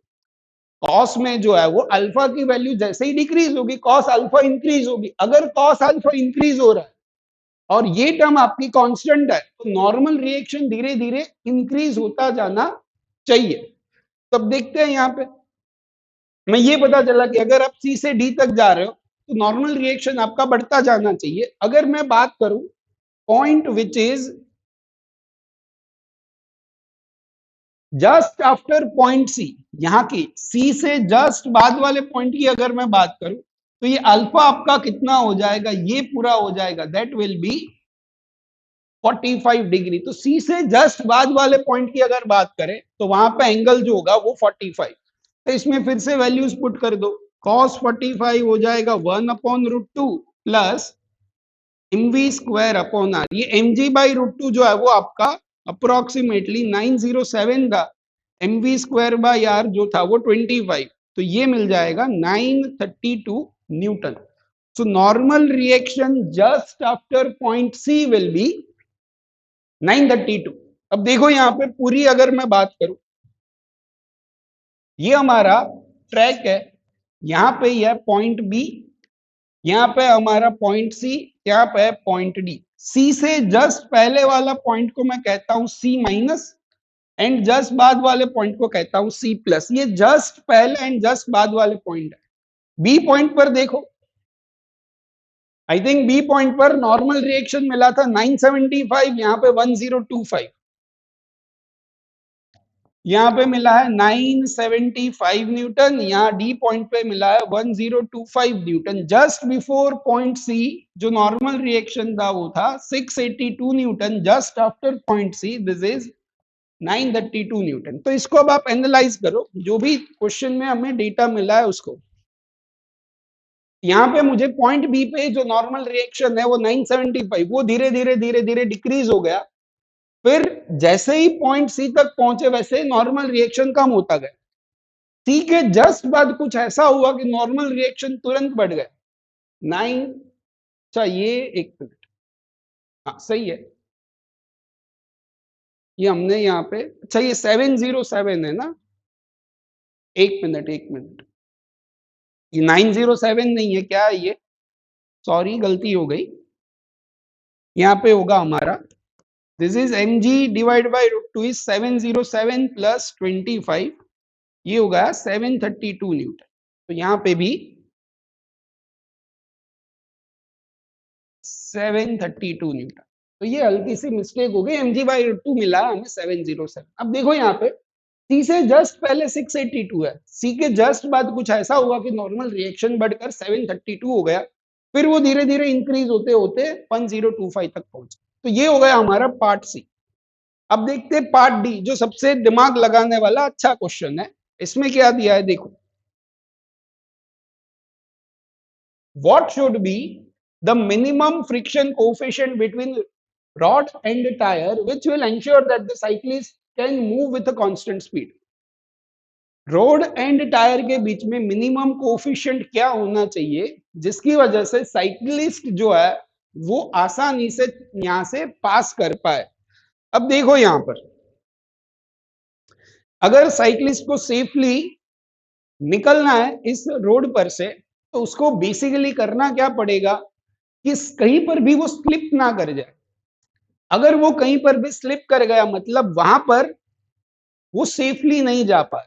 अब स्लिप होने की प्रोबेबिलिटी सबसे ज्यादा कहां पर होगी, तो देखो अगर हम फ्रिक्शनल फोर्स की बात करें तो जिस पॉइंट पर फ्रिक्शनल फोर्स सबसे कम है वहां पर स्लिप होने की प्रोबेबिलिटी सबसे ज्यादा है। अगर फ्रिक्शनल फोर्स इनफ है या फिर बहुत ज्यादा है तो वहां पर हम कभी स्लिप नहीं कर सकते। स्लिप होने की प्रोबेबिलिटी वहीं पर होती है जहां पे फ्रिक्शनल फोर्स कम है, तो वहां पे हम स्लिप हो सकते हैं। यहां पे देखो, और फ्रिक्शनल फोर्स किस पे डिपेंड करता है, नॉर्मल रिएक्शन। तो जहां पे नॉर्मल रिएक्शन सबसे कम वहां पे फ्रिक्शनल फोर्स सबसे कम। फ्रिक्शनल फोर्स अगर सबसे कम है मतलब स्लिप होने की प्रोबेबिलिटी है। अब नॉर्मल रिएक्शन सबसे कम कहां पर है, ये पॉइंट बी पर 975, सी से जस्ट पहले 682, सी के जस्ट बाद 732। इसका मतलब है अब तो फिर इंक्रीज हो रहा है, तो स्लीप होने की प्रोबेबिलिटी सबसे ज्यादा सी से जस्ट पहले वाले पॉइंट पर है, क्योंकि वहां पे नॉर्मल रिएक्शन सबसे कम है। नॉर्मल रिएक्शन अगर सबसे कम है तो वहां पे फ्रिक्शनल फोर्स की वैल्यू भी सबसे कम हुई, तो बच्चों वहां पर स्लिप होने की प्रोबेबिलिटी सबसे ज्यादा है। एक और बात जैसे हम सोच सकते हैं, यहाँ पे जो फोर्स लगा mg वो कंप्लीटली डाउनवर्ड डायरेक्शन में। सी पॉइंट की अगर मैं बात करूं तो mg जो है वो नीचे, पर mg का ये component which will be mg cos 45 या फिर mg sin 45, तो ये जो है वो इस डायरेक्शन में लग रहा है, मतलब इसको इस डायरेक्शन में ले जाने वाला फोर्स सबसे ज्यादा है सी पॉइंट पर। मतलब ये फोर्स चाहता है कि आप स्पीड में जल्दी से यहां से स्किड करके चले जाओ। अगर हम स्किड करेंगे मतलब स्लिप कर जाएंगे, तो सबसे ज्यादा स्लिप होने की probability is at point C या फिर जस्ट बिफोर पॉइंट सी। अब जस्ट बिफोर पॉइंट सी पर हमारा स्लिप होने की प्रोबेबिलिटी ज्यादा है, तो कोफिशिएंट ऑफ फ्रिक्शन हम क्या रख सकते हैं वही हमसे पूछा है। तब मैं बात करता हूं जस्ट बिफोर पॉइंट सी, यहीं पे लिखता है।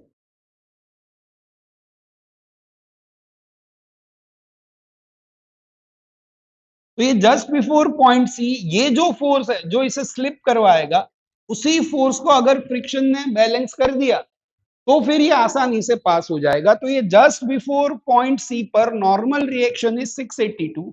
तो यहां से लिख सकते हैं कि mg sin 45 should be equal to frictional force which is mu into N. ये हो जाएगा mg divide by √2 mu as it is, और सी से जस्ट पहले नॉर्मल रिएक्शन इज 682। ये mg बाई √2 आपको मिलता है 707 divide by 682 is equal to mu. ये 707 डिवाइड बाई 682 करने पर आंसर मिल जाएगा। ये अप्रोक्सीमेटली आंसर 1 के करीब ही होगा। हम निकाल लेते हैं 707 डिवाइड बाई 1.03 के करीब आंसर मिल रहा है। तो अगर कोफिशिएंट ऑफ फ्रिक्शन मिनिमम इतना होना चाहिए, तब जाकर इस रॉड पर मैं आराम से मूव करूंगा with constant speed without slipping. थोड़ा लंबा सा क्वेश्चन है पर बहुत ही कॉन्सेप्चुअल क्वेश्चन है। उम्मीद रख रहा हूं आपको सारी चीजें समझ में आई होगी। और अगर इनकेस कहीं पर डाउट है तो बच्चों कमेंट करके जरूर बताओ। एंड डिस्क्रिप्शन बॉक्स में बच्चों व्हाट्सएप ग्रुप की लिंक है, तो वहां पर भी आप व्हाट्सएप ग्रुप में डाउट्स पूछ सकते हैं। चल आगे बढ़ते हैं। Next question, question number 23। In a childrens park a heavy rod is pivoted at the center and it is made to rotate about the pivot so that rod is always remains horizontal। अब अगर आपने शायद बचपन में ऐसा कोई garden में कोई गेम अगर खेला है, तो इस तरीके से पूरी हॉरिजॉन्टल रॉड और दो बच्चे यहाँ पे जो है वो मूव करना चाह रहा है। ये पूरा पिवटेड है, ये फिक्स्ड है, और ये दोनों ही बच्चे इसे हॉरिजॉन्टल डायरेक्शन में सर्कुलर मोशन करवाना चाह रहे हैं। Two kids holds the rod near the end, thus the rotate with the rod। मतलब ये दोनों ही बच्चे जो है वो रॉड के एंड पर है और ये पूरा पिवट करके ये घूमने की कोशिश कर रहे हैं। Let the mass of each kid be 15 kg। दोनों का मास जो दिया है वो अप्रोक्सीमेटली कितना है, that is 15 kg। And the distance between the points on the rod where the two kids holds will be 3 metre. इन दोनों के बीच में डिस्टेंस है 3 मीटर। ये हमें क्वेश्चन में दिया है। We and suppose that the rod is rotating with a rate of 20 revolution per minute. ये कौन सी क्वांटिटी हो गई बच्चों, ओमेगा दिया है, that is 20 revolution per minute. इसको हम कन्वर्ट करता है मीटर रेडियन पर सेकंड में। 1 revolution is 2 pi radian and 1 minute is 60 seconds। So this will be basically 2 pi by 3 radian per second। So we will get the value of omega, that is 2 pi by 3। We have to find the force of friction exerted by rod on one of the kids। किसी भी एक kid पर लगने वाला frictional force क्या होगा। तब सबसे पहले हम एफबीडी ड्रॉ करते हैं। यहाँ पे जो ये किड है उस पर ग्रेविटी की वजह से फोर्स लगेगा mg। किड के हाथ पर ये रॉड की वजह से लगेगा normal reaction in upward direction. अब ये इस तरीके से सर्कुलर मोशन कर रहा है, तो कहीं ना कहीं कोई फोर्स होगा जो इसे सेंट्रीपिटल फोर्स प्रोवाइड करेगा। वो फोर्स ऑफ कोर्स कौन प्रोवाइड करेगा बच्चों, इन दोनों पर, रॉड एंड बच्चे के हाथ पर जो भी फ्रिक्शनल फोर्स लग रहा होगा, that frictional force will be towards the centre and ये फ्रिक्शनल फोर्स प्रोवाइड करेगा सेंट्रीपिटल फोर्स। अब हमें वही निकालना है। We have to find the force of friction. तो फ्रिक्शनल फोर्स हो गया हमारा centripetal force. So this will be frictional force is mr omega square। Mass of a child is 15 kg। Radius, ये इन दोनों के बीच का डिस्टेंस 3 मीटर है, तो रेडियस जो है वो हो जाएगी 3 का आधा, that is 1.5। Omega is 2 pi by 3 का स्क्वायर कर दो। इसे आप कैलकुलेट कर सकते हो। 15 into 15 divide by 10, this will B 4 pi square upon 9। ये हो जाएगा 225 into 4 upon 90 into pi square is 10। Zero ने जीरो को कैंसिल कर दिया। अब इसको आपको अप्रोक्सीमेटली सॉल्व करना पड़ेगा। ये कितना हो जाएगा, 225 into 4, this will B 900 upon 9। तो ये अप्रोक्सीमेटली 100 न्यूटन के अराउंड आपका फ्रिक्शनल फोर्स मिल जाए। उम्मीद रख रहा हूं कि आपको सारी चीजें समझ में आ रही है। आगे बढ़ते हैं। Next question, question number 24। इस क्वेश्चन में हमें कहा गया है कि a hemispherical bowl of radius r is rotated about its axis of symmetry which is kept vertical। एक हेमिस्फेरिकल बाउल है, यहाँ पे हम हेमिस्फेरिकल बाउल लेते हैं।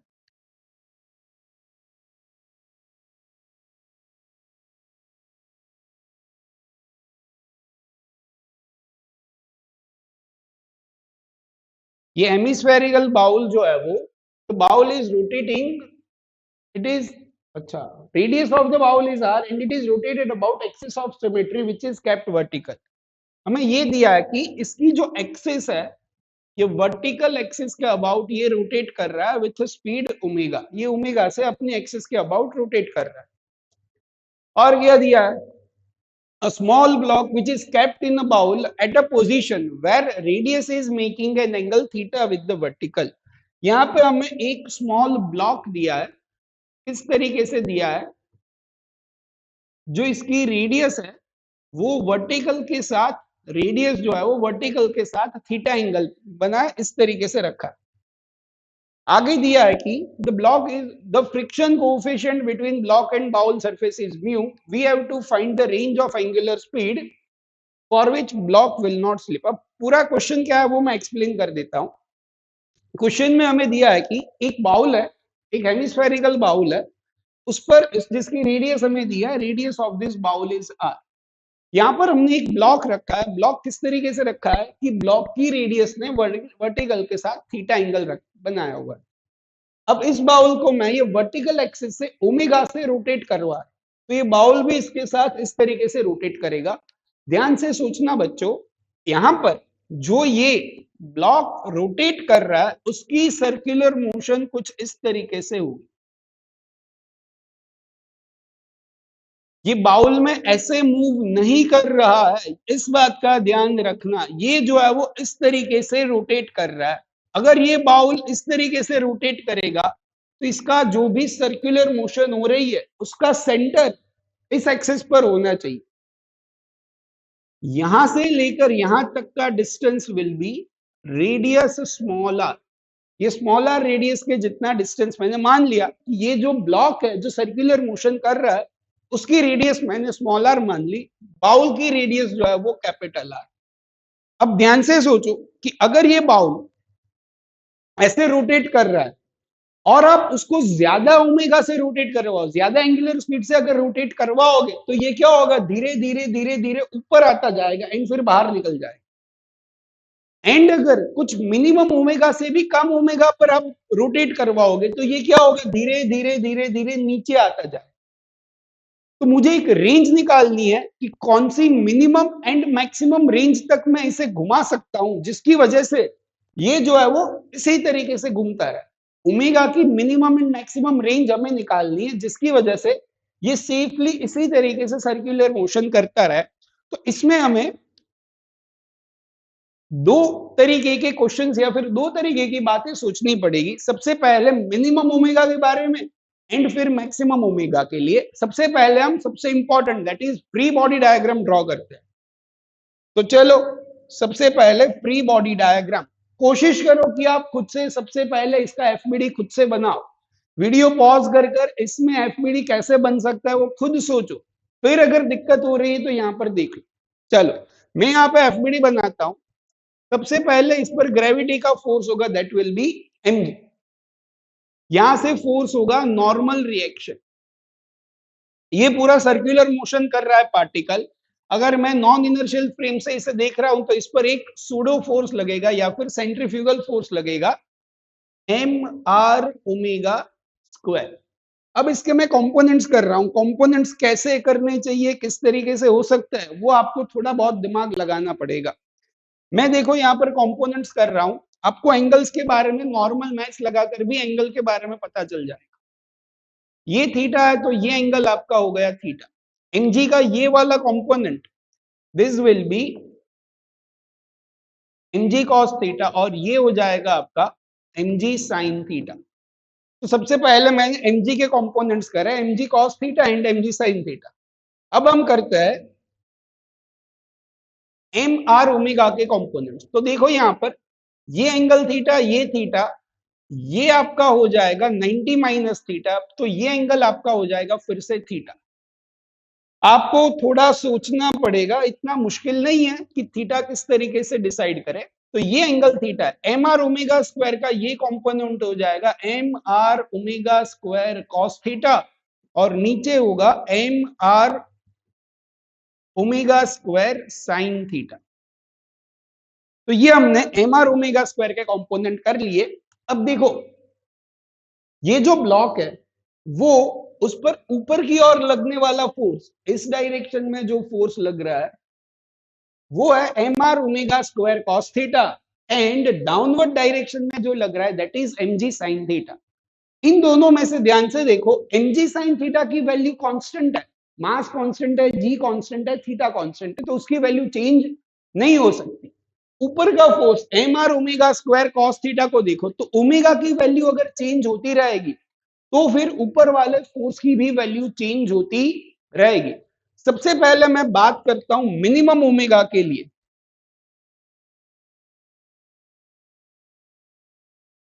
मतलब मैं ये सोच रहा हूं कि अगर ओमेगा की वैल्यू मिनिमम ओमेगा से भी कम है तो क्या होगा। अगर ये वैल्यू बहुत कम हो गई, एम आर ओमेगा स्क्वायर में ओमेगा की वैल्यू बहुत कम हो गई, तो ये फोर्स भी कम हो गया। अगर ये फोर्स कम हो गया और ये तो कांस्टेंट है, तो नेट फोर्स जो है वो इस डायरेक्शन में लगेगा। अगर नेट फोर्स डाउनवर्ड डायरेक्शन में लग रहा है, मतलब पार्टिकल या फिर ब्लॉक नीचे जा रहा है, तो फ्रिक्शनल फोर्स उसे अपोज करेगा। तो फ्रिक्शनल फोर्स की डायरेक्शन जो होगी वो अपवर्ड डायरेक्शन में होगी फॉर मिनिमम ओमेगा। फिर से ये चीज मैंने रिपीट कर देता हूं कि अगर ओमेगा की वैल्यू कम हो रही है, मतलब ये फोर्स कम हो रहा है, पर ये तो कांस्टेंट है, अगर ये कम होता गया तो क्या होगा कि एम जी साइन थीटा की वजह से ये ब्लॉक नीचे आएगा। ब्लॉक अगर नीचे आ रहा है तो फ्रिक्शन ऊपर लगेगा। तो हमें ये पता चल गया कि इस तरीके से कुछ इक्वेशन बन सकती है, पर मुझे इस ब्लॉक को नीचे भी नहीं लेके जाना। तो क्या होगा, बैलेंस कंडीशन में ऊपर वाले फोर्स और नीचे वाले फोर्स को मैं बैलेंस कर सकता हूं। एंड अगर इस डायरेक्शन में देखो तो मोशन इस डायरेक्शन में तो हो ही नहीं रही, मतलब ये तो ब्लॉक ऊपर या नीचे इस तरीके से जा नहीं रहा। इसका मतलब है ऊपर नॉर्मल फोर्स और नीचे जो ये फोर्स है ये सेम होने चाहिए। तो ये ऊपर नॉर्मल फोर्स और नीचे M G cos theta plus M R omega square sine theta, इसमें भी इक्विलिब्रियम है, तो ये दोनों फोर्सेस भी सेम होने चाहिए। तो इतनी बातें हमें पता चल गई। अब मैं बात कर रहा हूं इस वाले फोर्सेस की। तो यहां पर देखो, तो यह है हमारा M R omega square cos theta plus frictional force is equal to M G sine theta. अब देखो यहां पे अगर ये ओमेगा की वैल्यू मिनिमम ओमेगा के जितनी है, तो अगर ये कम होता गया तो इसकी कुछ वैल्यू जो है वो कम हो गई।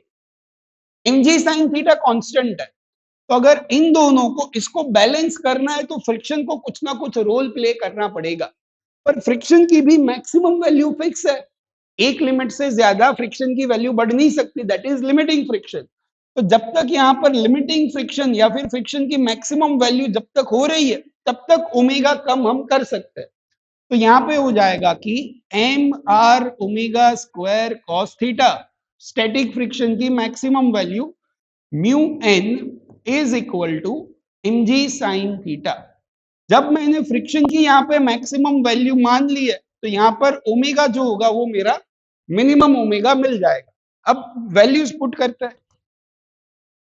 ये हो गया एम आर ओमेगा मिनिमम का स्क्वायर, ये हो गया cos theta.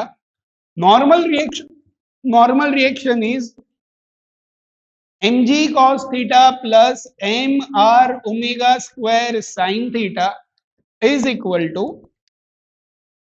M G sine theta. यहां से जो भी चीजें कैंसल हो रही है उसे कैंसल कर दो, मास सब में से कैंसल हो गया, बाकी ओमेगा हमें निकालना है। तो यहाँ पे भी ओमेगा स्क्वायर, ये भी अब ओमेगा जो है वो मिनिमम हो जाएगा, तो यहाँ पे भी लिख देते हैं कि this will also be a minimum omega. अब कैलकुलेट करते हैं, देखो क्या होगा।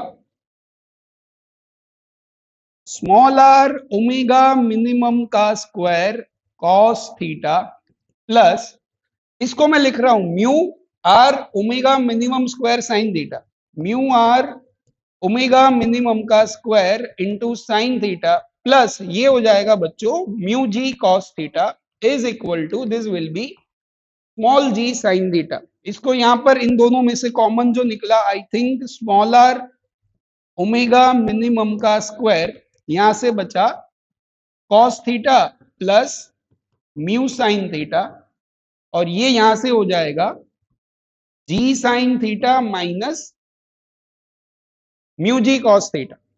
तो हमें तो क्या चाहिए, मिनिमम ओमेगा चाहिए, तो ये दोनों को डिनोमिनेटर में लेकर जाओ तो यहां से आपका मिनिमम ओमेगा का स्क्वायर हो जाएगा, इन दोनों में से कॉमन है स्मॉल जी, तो this will be sine theta minus mu cos theta upon small R into cos theta plus mu sine theta. तो ये मिनिमम ओमेगा का स्क्वायर मुझे मिला है, पर ध्यान से देखोगे तो ये स्मॉल आर क्या थी हमारी, जो ये सर्कुलर मोशन हो रही है उसकी रेडियस थी।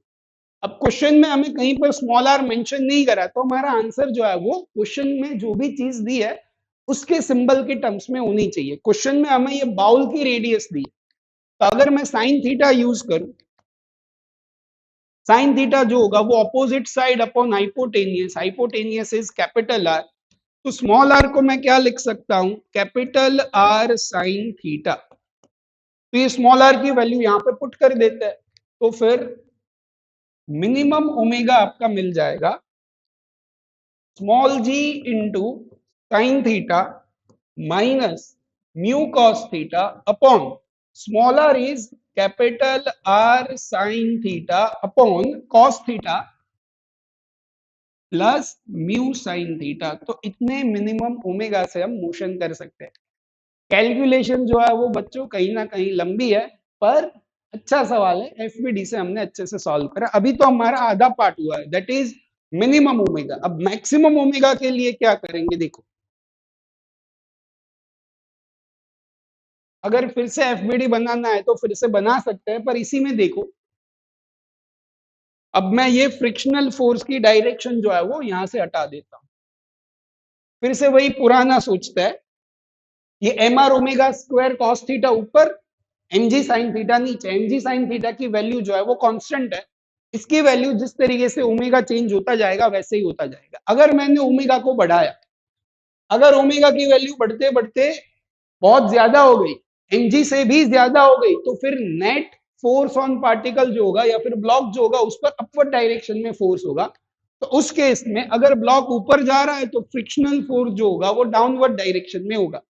पर अब ऐसा भी नहीं कर सकते कि इस फोर्स को बैलेंस करने के लिए यहां पर दो फोर्स है, MG sine theta and friction, पर फ्रिक्शन की भी मैक्सिमम वैल्यू फिक्स है।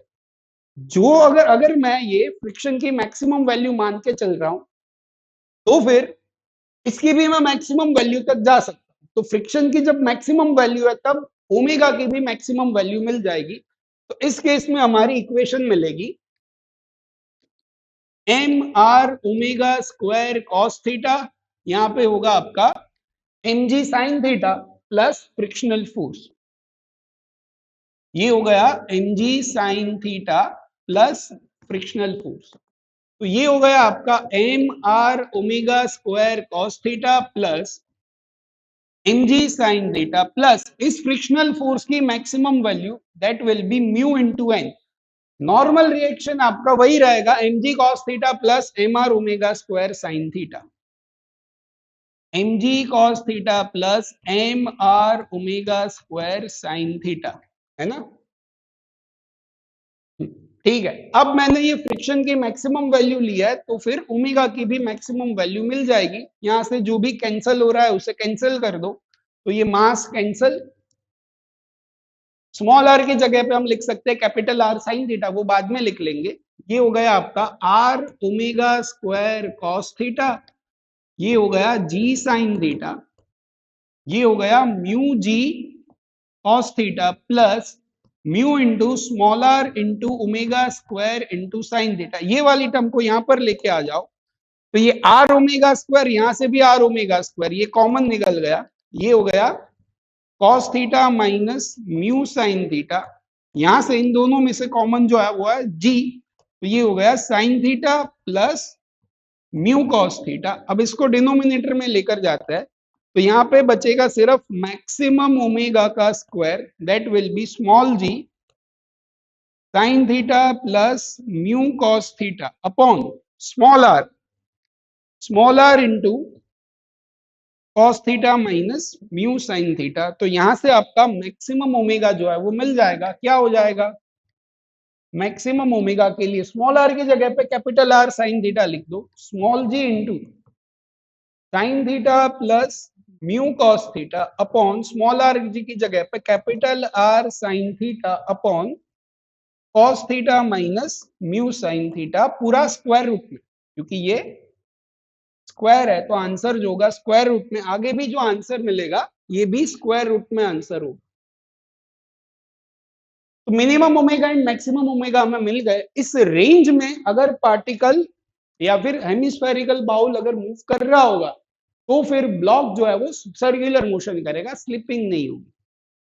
उम्मीद रख रहा हूं फिर से बच्चों क्वेश्चंस जो है वो थोड़े लंबे हो रहा है, पर आपको सारी चीजें अच्छे से समझ में आ रही है। एंड अगर कुछ कहीं पर प्रॉब्लम भी हो रही है, डाउट भी हो रहा है, तो टेंशन मत लो। जो डिस्क्रिप्शन बॉक्स में व्हाट्सएप ग्रुप है वहां पे भी डाउट पूछ सकते हो या फिर कमेंट करके बता।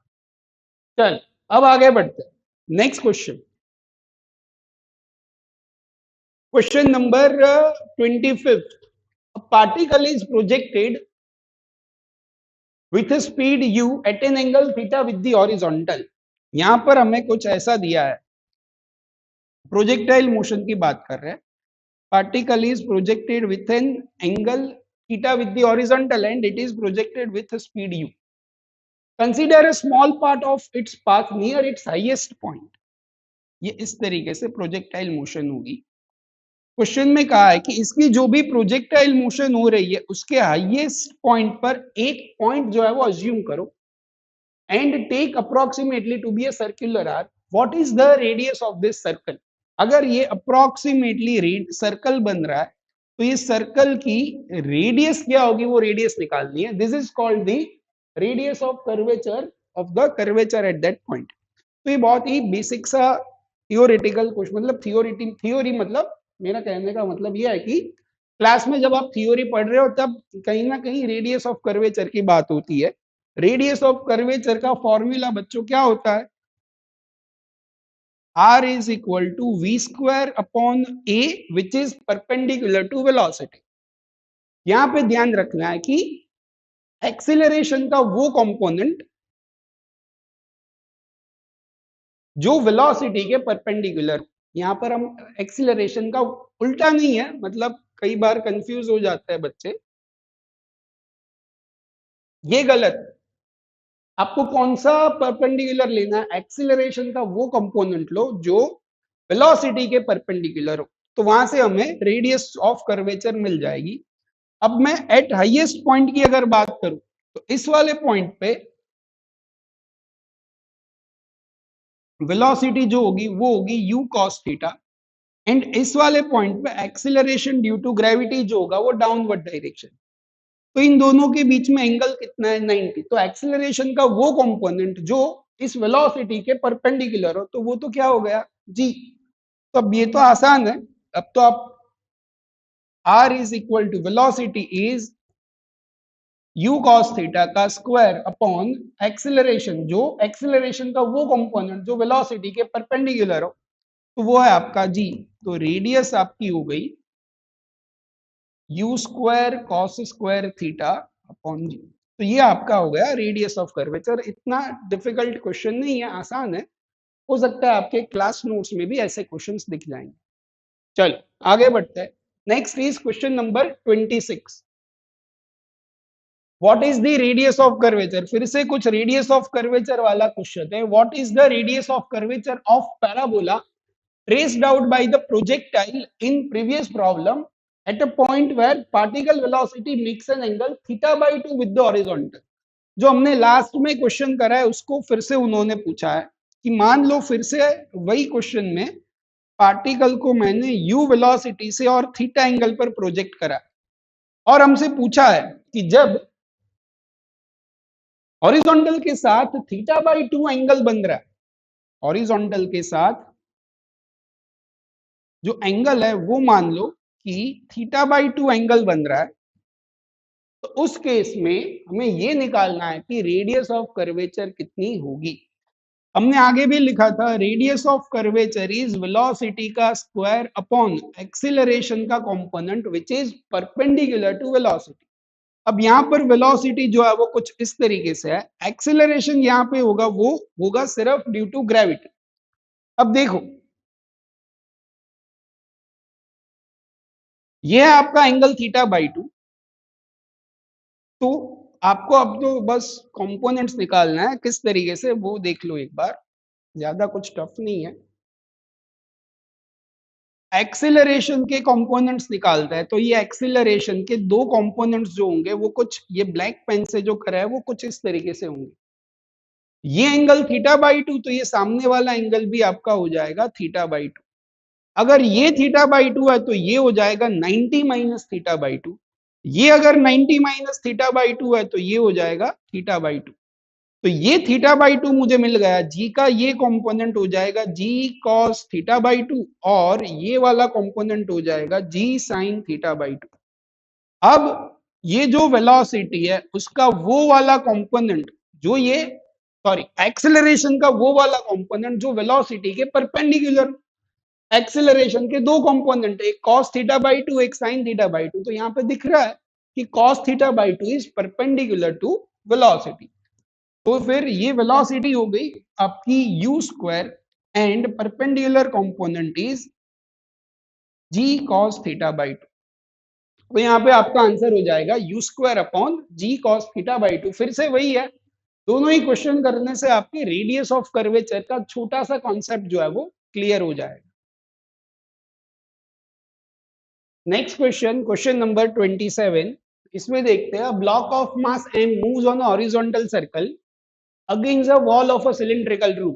अब देखो बच्चों यहाँ पर एक सिलिंड्रिकल रूम दिया हुआ है, मैं यहाँ पे सिलिंड्रिकल रूम बना रहा हूं।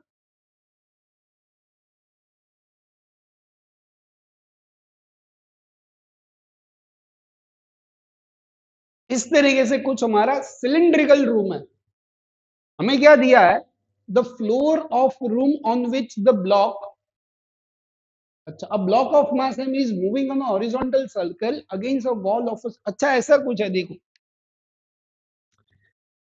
ये पूरा सिलिंड्रिकल रूम है, मतलब जो जनरली हमारे रेक्टेंगल या फिर क्यूबॉइड टाइप के जो भी रूम होता है, पर इसकी जगह पर ये सिलिंड्रिकल टाइप का हमारा रूम है।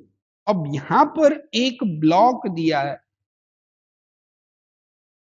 जो ये सिलिंड्रिकल रूम है उसकी वॉल के साथ चिपका हुआ है।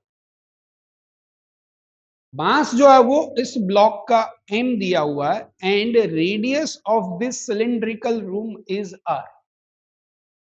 The floor on room on which the block moves is smooth, but the friction coefficient between wall and block is mu। अच्छा, फ्लोर जो है हमारा वो फ्लोर जो है वो स्मूथ है, but there is the friction between block and wall of a room, मतलब ये पीछे वाली सरफेस एंड ब्लॉक के बीच में फ्रिक्शन है, ब्लॉक एंड नीचे वाली सरफेस जो है वो स्मूथ है। क्वेश्चन में इतना मेंशन करा हुआ है।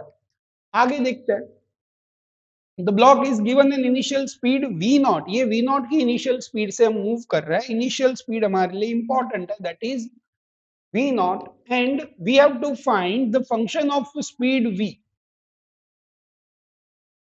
As a function of speed v। Normal force, okay ये थोड़ा क्वेश्चन की लैंग्वेज ही कंफ्यूजिंग है, हमें बेसिकली ये निकालना है कि नॉर्मल फोर्स कितना होगा। We have to write normal function as a function of v, initial speed of block is mu and friction coefficient between block and wall जो दिया है वो म्यू दिया हुआ। अब देखो यहाँ पे इसका ध्यान से आपको एफबीडी बनाना पड़ेगा। ये जो हम देख रहे हैं that is a front view, हम सामने से देख रहे हैं। अब सामने से देखने पर क्या दिखेगा, देखो ये पूरी वॉल है और जो हमारा ब्लॉक है वो इस तरीके से कुछ है, और ब्लॉक जो है वो रूम के एकदम ही बॉटम पर है, मतलब नीचे है। अब जहां तक आपको दिख रहा है वहां तक मैं दिखा देता हूं। अब क्या हो रहा है, ये पूरी वॉल जो है वो पूरी सर्कुलर मोशन कर रही, तो ये ब्लॉक भी तो ऑब्वियस है, इसके साथ पूरा सर्कुलर मोशन करेगा। तो क्या होगा कि ये जो वॉल है उसने इस पर नॉर्मल फोर्स जो लगेगा वो आउटवर्ड डायरेक्शन में होगा। फ्लोर भी जो होगा, फ्लोर भी लगाएगा नॉर्मल, वो अपवर्ड डायरेक्शन में होगा।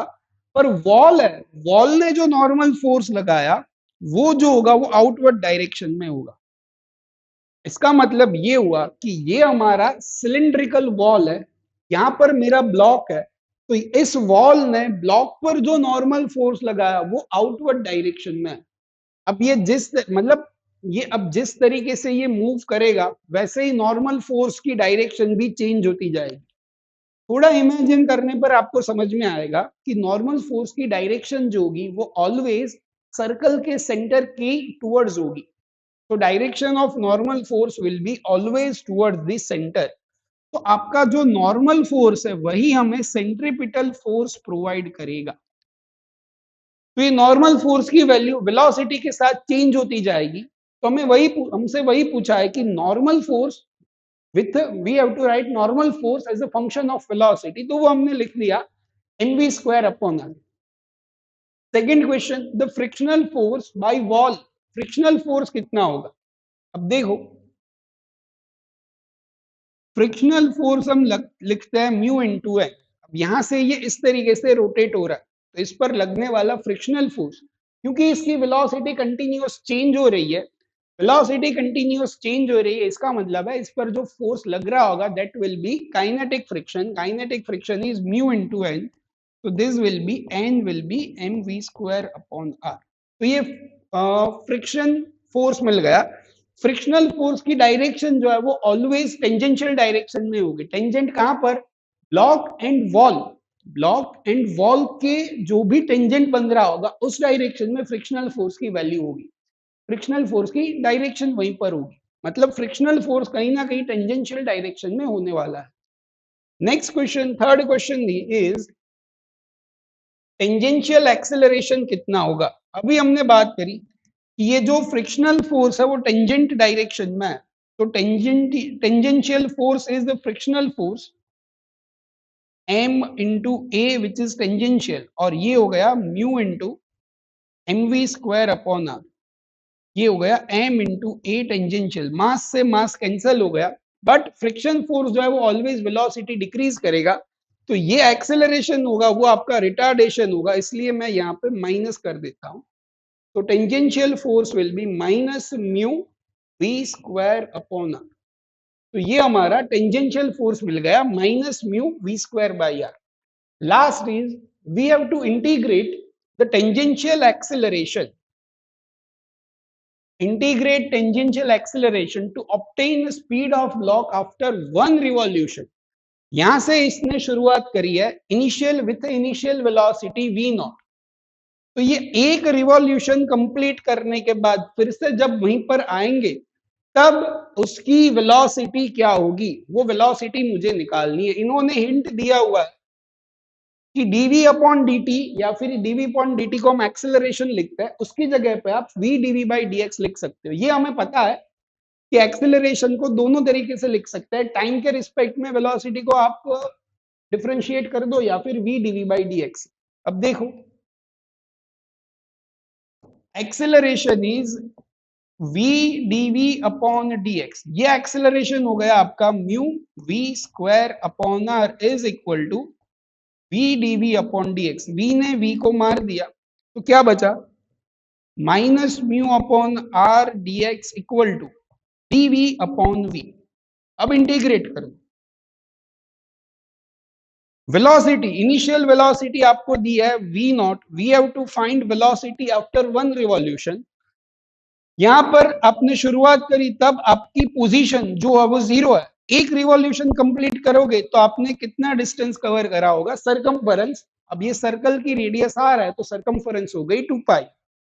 अब इसको आपको इंटीग्रेट करना है, इंटीग्रेशन करते हैं, माइनस म्यू बाई आर जो है वो तो कांस्टेंट है वो बाहर, dx का इंटीग्रेशन हो गया x, लिमिट हो गई 0 से 2 पाई।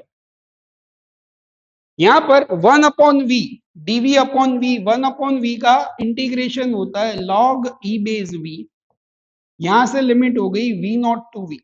लिमिट पुट कर देते हैं minus mu upon R, 2 pi r minus 0, so it will be 2 pi r। ये हो गया log v minus log v naught, log a minus log b आपका होता है log a divide by b। अब क्या करो, r से r कैंसिल हो गया, minus mu into 2 pi is equal to log v upon v naught. Anti log लेते हैं, एंटी लॉग लेने पर ये तो कैंसिल हो गया, पर ये जो हो गया वो e की पावर माइनस म्यू इंटू 2 पाई, ये एंटी लॉग की वजह से v upon v not, v not को मल्टीप्लाई कर दो, तो after a 1 revolution velocity of block will be v naught e power minus 2 pi mu। तो ये हमें चारों ही question A B C D सबके आंसर्स मिल गए। होपफुली आपको सारी चीजें समझ में आई हो। चल क्वेश्चन नंबर 28।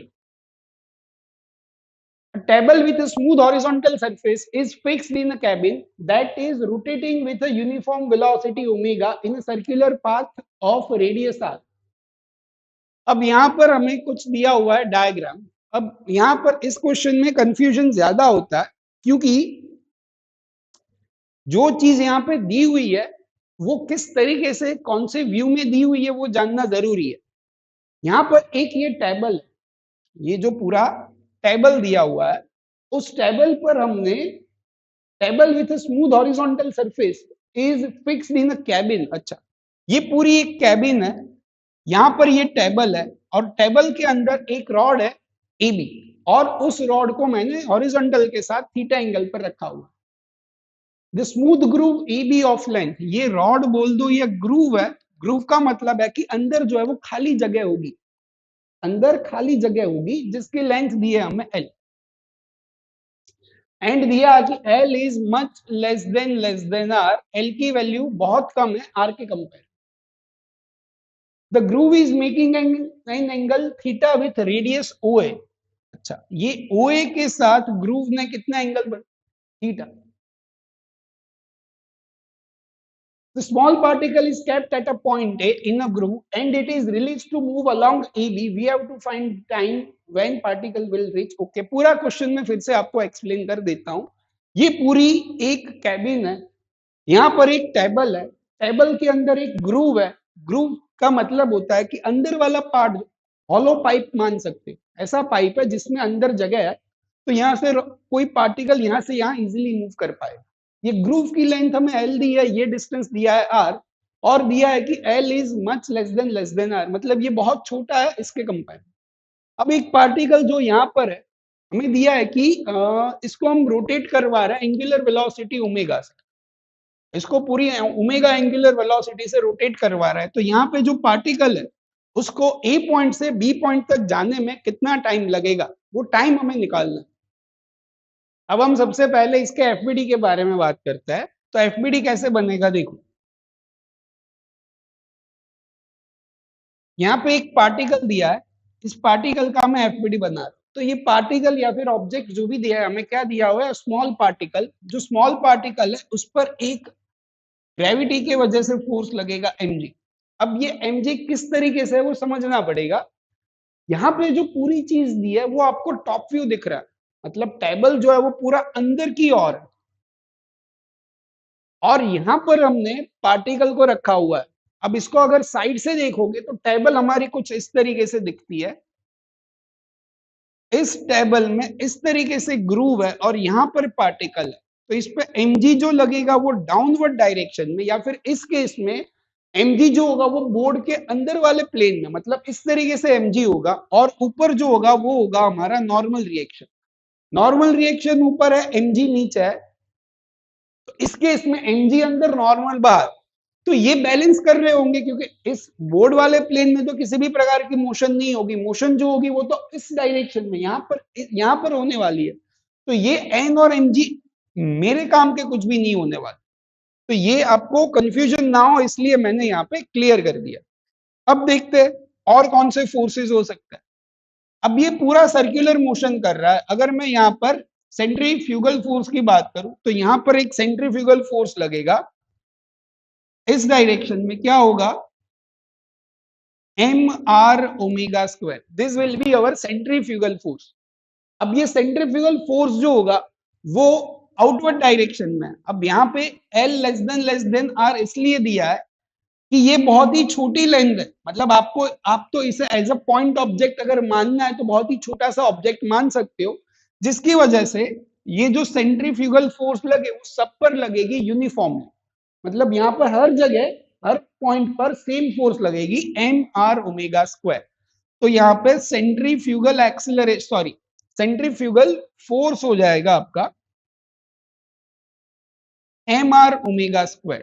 अब मेरा पार्टिकल जो है वो तो कहां मूव कर रहा है, पार्टिकल जो है वो तो इस डायरेक्शन में मूव कर रहा है, तो मुझे ये सेंट्रीफ्यूगल फोर्स है उसका वो वाला कंपोनेंट लेना पड़ेगा जो इस डायरेक्शन में हो। ये है mr⍵², तो ये हो जाएगा mr⍵² cos थीटा और ये हो जाएगा mr⍵² sin थीटा।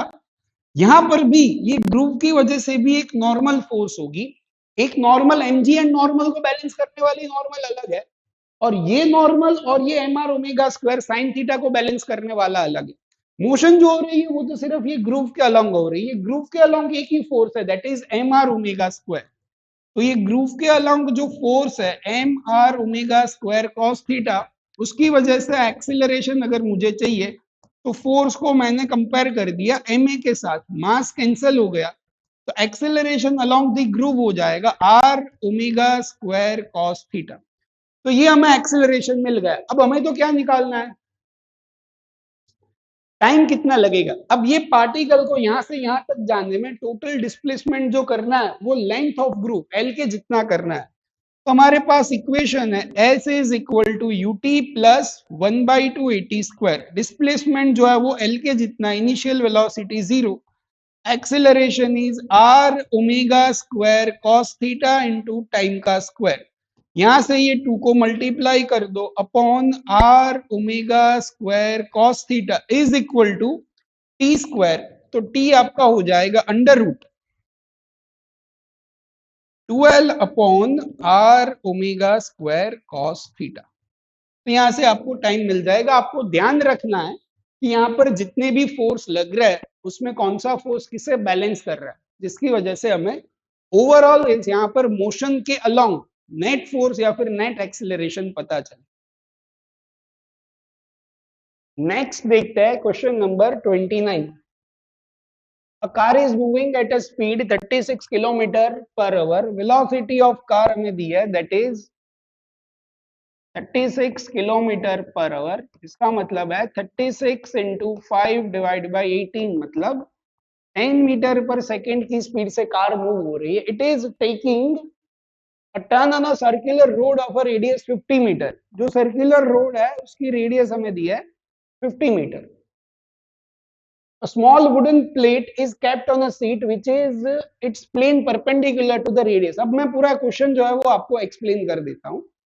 ये कार जो है वो इस तरीके से कुछ जा रही है, कार जो ये सर्कुलर ट्रैक पर मूव कर रही है उसकी रेडियस हमें दी है 50 मीटर पर सेकेंड और कार की स्पीड इज 10 मीटर पर सेकेंड। अब कार की सीट पर एक प्लेट है और प्लेट के ऊपर हमने एक ब्लॉक रखा हुआ है। अब ये जो आपको दिख रहा है that is basically top view, आपको ऊपर से ये कार दिख रही है। ऊपर से देखने पर ये जो है वो सीट है, ये ब्लैक कलर की प्लेट है और यहाँ पे आगे ब्लॉक। अगर इसको आप साइड से देखोगे, मतलब यहां से अगर देखोगे तो साइड व्यू आपको कुछ ऐसा दिखेगा। ये दो सीट है और सीट के ऊपर एक प्लेट है और यहां पर हमें एक ब्लॉक दिया हुआ है, ऐसा कुछ। ये जो दिख रहा है वो टॉप व्यू दिख रहा है, मैंने जो दिखाया वो साइड व्यू। आपको थोड़ा इमेजिन करना पड़ेगा, वीडियो एक बार पॉज करके सिचुएशन को एनालाइज करने की कोशिश करो। अब ये जो है वो इस तरीके से सर्कुलर मोशन कर रहा है। हमें दिया है कि a small block of mass 100 ग्राम, जो ब्लॉक है उसका मास दिया है that is 100 gram, is kept on a seat which rest against the plate. The coefficient of friction between block end plate, plate और ब्लॉक के बीच में किसी भी प्रकार का फ्रिक्शन एग्जिस्ट नहीं कर रहा। Find the normal contact force exerted by plate on the block. तो ये प्लेट ने, इस प्लेट ने ब्लॉक पर कितना नॉर्मल फोर्स लगाया होगा, वो नॉर्मल फोर्स की हमें बात करनी है। ये जो देख रहे हैं वो हम टॉप व्यू देख रहे हैं। अगर ध्यान से सोचोगे तो अर्थ की वजह से जो भी ग्रेविटेशनल फोर्स लगेगा वो ये मतलब बोर्ड के डाउनवर्ड डायरेक्शन मतलब अंदर की डायरेक्शन में लगने वाला है। जो सीट का फ्लोर है वो फ्लोर ने ब्लॉक पर नॉर्मल लगाया वो होगा आउटवर्ड डायरेक्शन में। तो ये एमजी एंड नॉर्मल तो बैलेंस हो गए। अब ये जो प्लेट है प्लेट ने इस पर लगाया होगा नॉर्मल फोर्स, वो फोर्स होगा टुवर्ड्स द सेंटर। तो ये जो normal force towards the centre लग रहा है वही हमें प्रोवाइड करेगा सेंट्रीपिटल फोर्स। तो नॉर्मल फोर्स आपका हो जाएगा centripetal force that is mv square upon R. Mass of block is 100 gram which is 0.1, velocity is 10 metre पर सेकेंड का स्क्वायर, रेडियस इज 50। ये हो गया 100 divide by 50 that is 2, 2 into 0.1 तो ये 0.2 न्यूटन। तो अगर प्लेट की वजह से ब्लॉक पर लगने वाला नॉर्मल रिएक्शन मिल गया 0.2 न्यूटन। आगे देखो सेकेंड क्वेश्चन में पूछा है कि the plate is slowly turned so that the angle between normal end plate of the radius of the road is slowly increases, find out the angle at which the block will start sliding। अब हमें ये दिया हुआ है, फिर से इसको ऐसे कुछ सोचना पड़ेगा। ये हमारी प्लेट है और यहाँ पे ये ब्लॉक है। अब इन्होंने कहा कि we are the plate is slowly turned so that the angle between normal and plate of the radius is slowly increasing। अब ये रेडियस इस तरीके से, ये हमारी जो भी सर्कुलर मोशन होगी उसकी रेडियस, तो हमें ये कहा है कि इनके बीच में angle radius and normal of the plate उनके बीच में एंगल जो है वो धीरे धीरे इंक्रीज हो जाना चाहिए। अब ये प्लेट की वजह से जो नॉर्मल फोर्स लगा वो इस डायरेक्शन में, इसकी रेडियस भी इस डायरेक्शन में, दोनों ही एक ही डायरेक्शन में है। तो बेसिकली हमें करना क्या होगा, इस प्लेट को रोटेट करा इस तरीके से, हमने कुछ थीटा एंगल रोटेट करा है। तो ये प्लेट का नॉर्मल जो होगा वो भी रोटेट होगा। प्लेट इस तरीके से थी तो नॉर्मल इस तरीके से था, प्लेट अगर रोटेट होगी तो नॉर्मल भी रोटेट होगा इस तरीके से। प्लेट इस तरीके से, प्लेट इस तरीके से, अगर आपको ब्लैक एंड ब्लैक दिख नहीं रहा तो ये प्लेट आपकी इस तरीके से है। अब प्लेट को मैंने रोटेट करा तो ये नॉर्मल भी जो है वो रोटेट होगा। रेडियस आपकी वहीं की वही है, रेडियस में कोई चेंज नहीं होगा, तो रेडियस इसी डायरेक्शन में है। बट नॉर्मल ने रेडियस के साथ जो एंगल बनाया वो धीरे धीरे इंक्रीज हो गया। तो उस केस में हमें ये निकालना है, find the angle eight which the block will start sliding. अब ये अगर ब्लॉक इसके साथ ऐसे रखा हुआ है तब अगर ये एंगल बढ़ जाएगा तो हो सकता है कि इस पर जो ब्लॉक है वो धीरे धीरे स्लाइड कर जाए। तो कितने एंगल पर ब्लॉक स्लाइड कर जाएगा वो निकालना है। अब देखते हैं, चलो इसका एफबीडी बनाता है। सबसे पहले ये नॉर्मल रिएक्शन, नॉर्मल का ये कंपोनेंट क्या हो जाएगा आपका, this will B n cos theta, और ये हो जाएगा आपका n sin थीटा। इस पर लगने वाला सेंट्रीपिटल या फिर सेंट्रीफ्यूगल फोर्स, अब ये ब्लॉक कार जो है वो पूरी इस तरीके से मूव हो रही है तो इसका सेंटर इस डायरेक्शन में है, तो सेंट्रीफ्यूगल फोर्स जो लगेगा वो कुछ इस डायरेक्शन में होगा, that will be mv square upon R. अब अगर ये थीटा है तो ये भी क्या हो गया theta, mv square by R का ये वाला कंपोनेंट हो जाएगा mv square upon R cos theta, और ये कंपोनेंट हो जाएगा mv square upon R sine theta. ये सेंट्रीफ्यूगल फोर्स के मैंने दो कंपोनेंट लिए, this will be mv square by R cos theta और ये हो जाएगा mv square by R sine theta. अब ये mv square by R sine theta की वजह से ये जो डाउनवर्ड डायरेक्शन में लग रहा है उसकी वजह से ये स्लिप होके हो सकता है कि नीचे आ जाए। यहाँ पे नॉर्मल के कंपोनेंट्स लेने की जरूरत नहीं है क्योंकि उससे हमारा कोई फायदा नहीं होगा। मैं नॉर्मल के कंपोनेंट्स हटा दिए, और जहां तक मुझे लग रहा है कि यहाँ पे कुछ ना कुछ फ्रिक्शनल कोफिशिएंट जो ये 0 दिया है वो गलती होनी चाहिए। फ्रिक्शन कोफिशिएंट हमारा कुछ ना कुछ होना चाहिए। क्वेश्चन में दिया है फ्रिक्शन कोफिशिएंट इज 0.58, तो यहाँ पे कोई टाइपिंग एरर है, फ्रिक्शन कोएफिशिएंट इज बेसिकली 0.58। तब क्या होगा, ये नॉर्मल रिएक्शन ये mv स्क्वायर बाय आर के कंपोनेंट कर दिए, इसकी वजह से ये नीचे स्लाइड करेगा।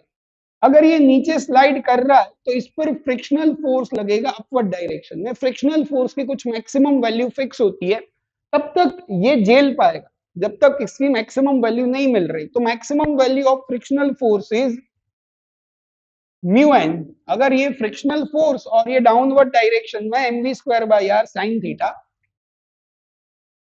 mv square by R sine theta, frictional force आपका हो गया mu into N is equal to mv square by R sine theta. Normal reaction क्या होगा बच्चों, देखो ये इस डायरेक्शन में ये है mv square by R cos theta, तो ये ब्लॉक की मोशन इस डायरेक्शन में तो कुछ भी नहीं होगी, मतलब ये दोनों सेम होने चाहिए। तो नॉर्मल रिएक्शन आपका है mv square by R cos theta. तो नॉर्मल रिएक्शन इज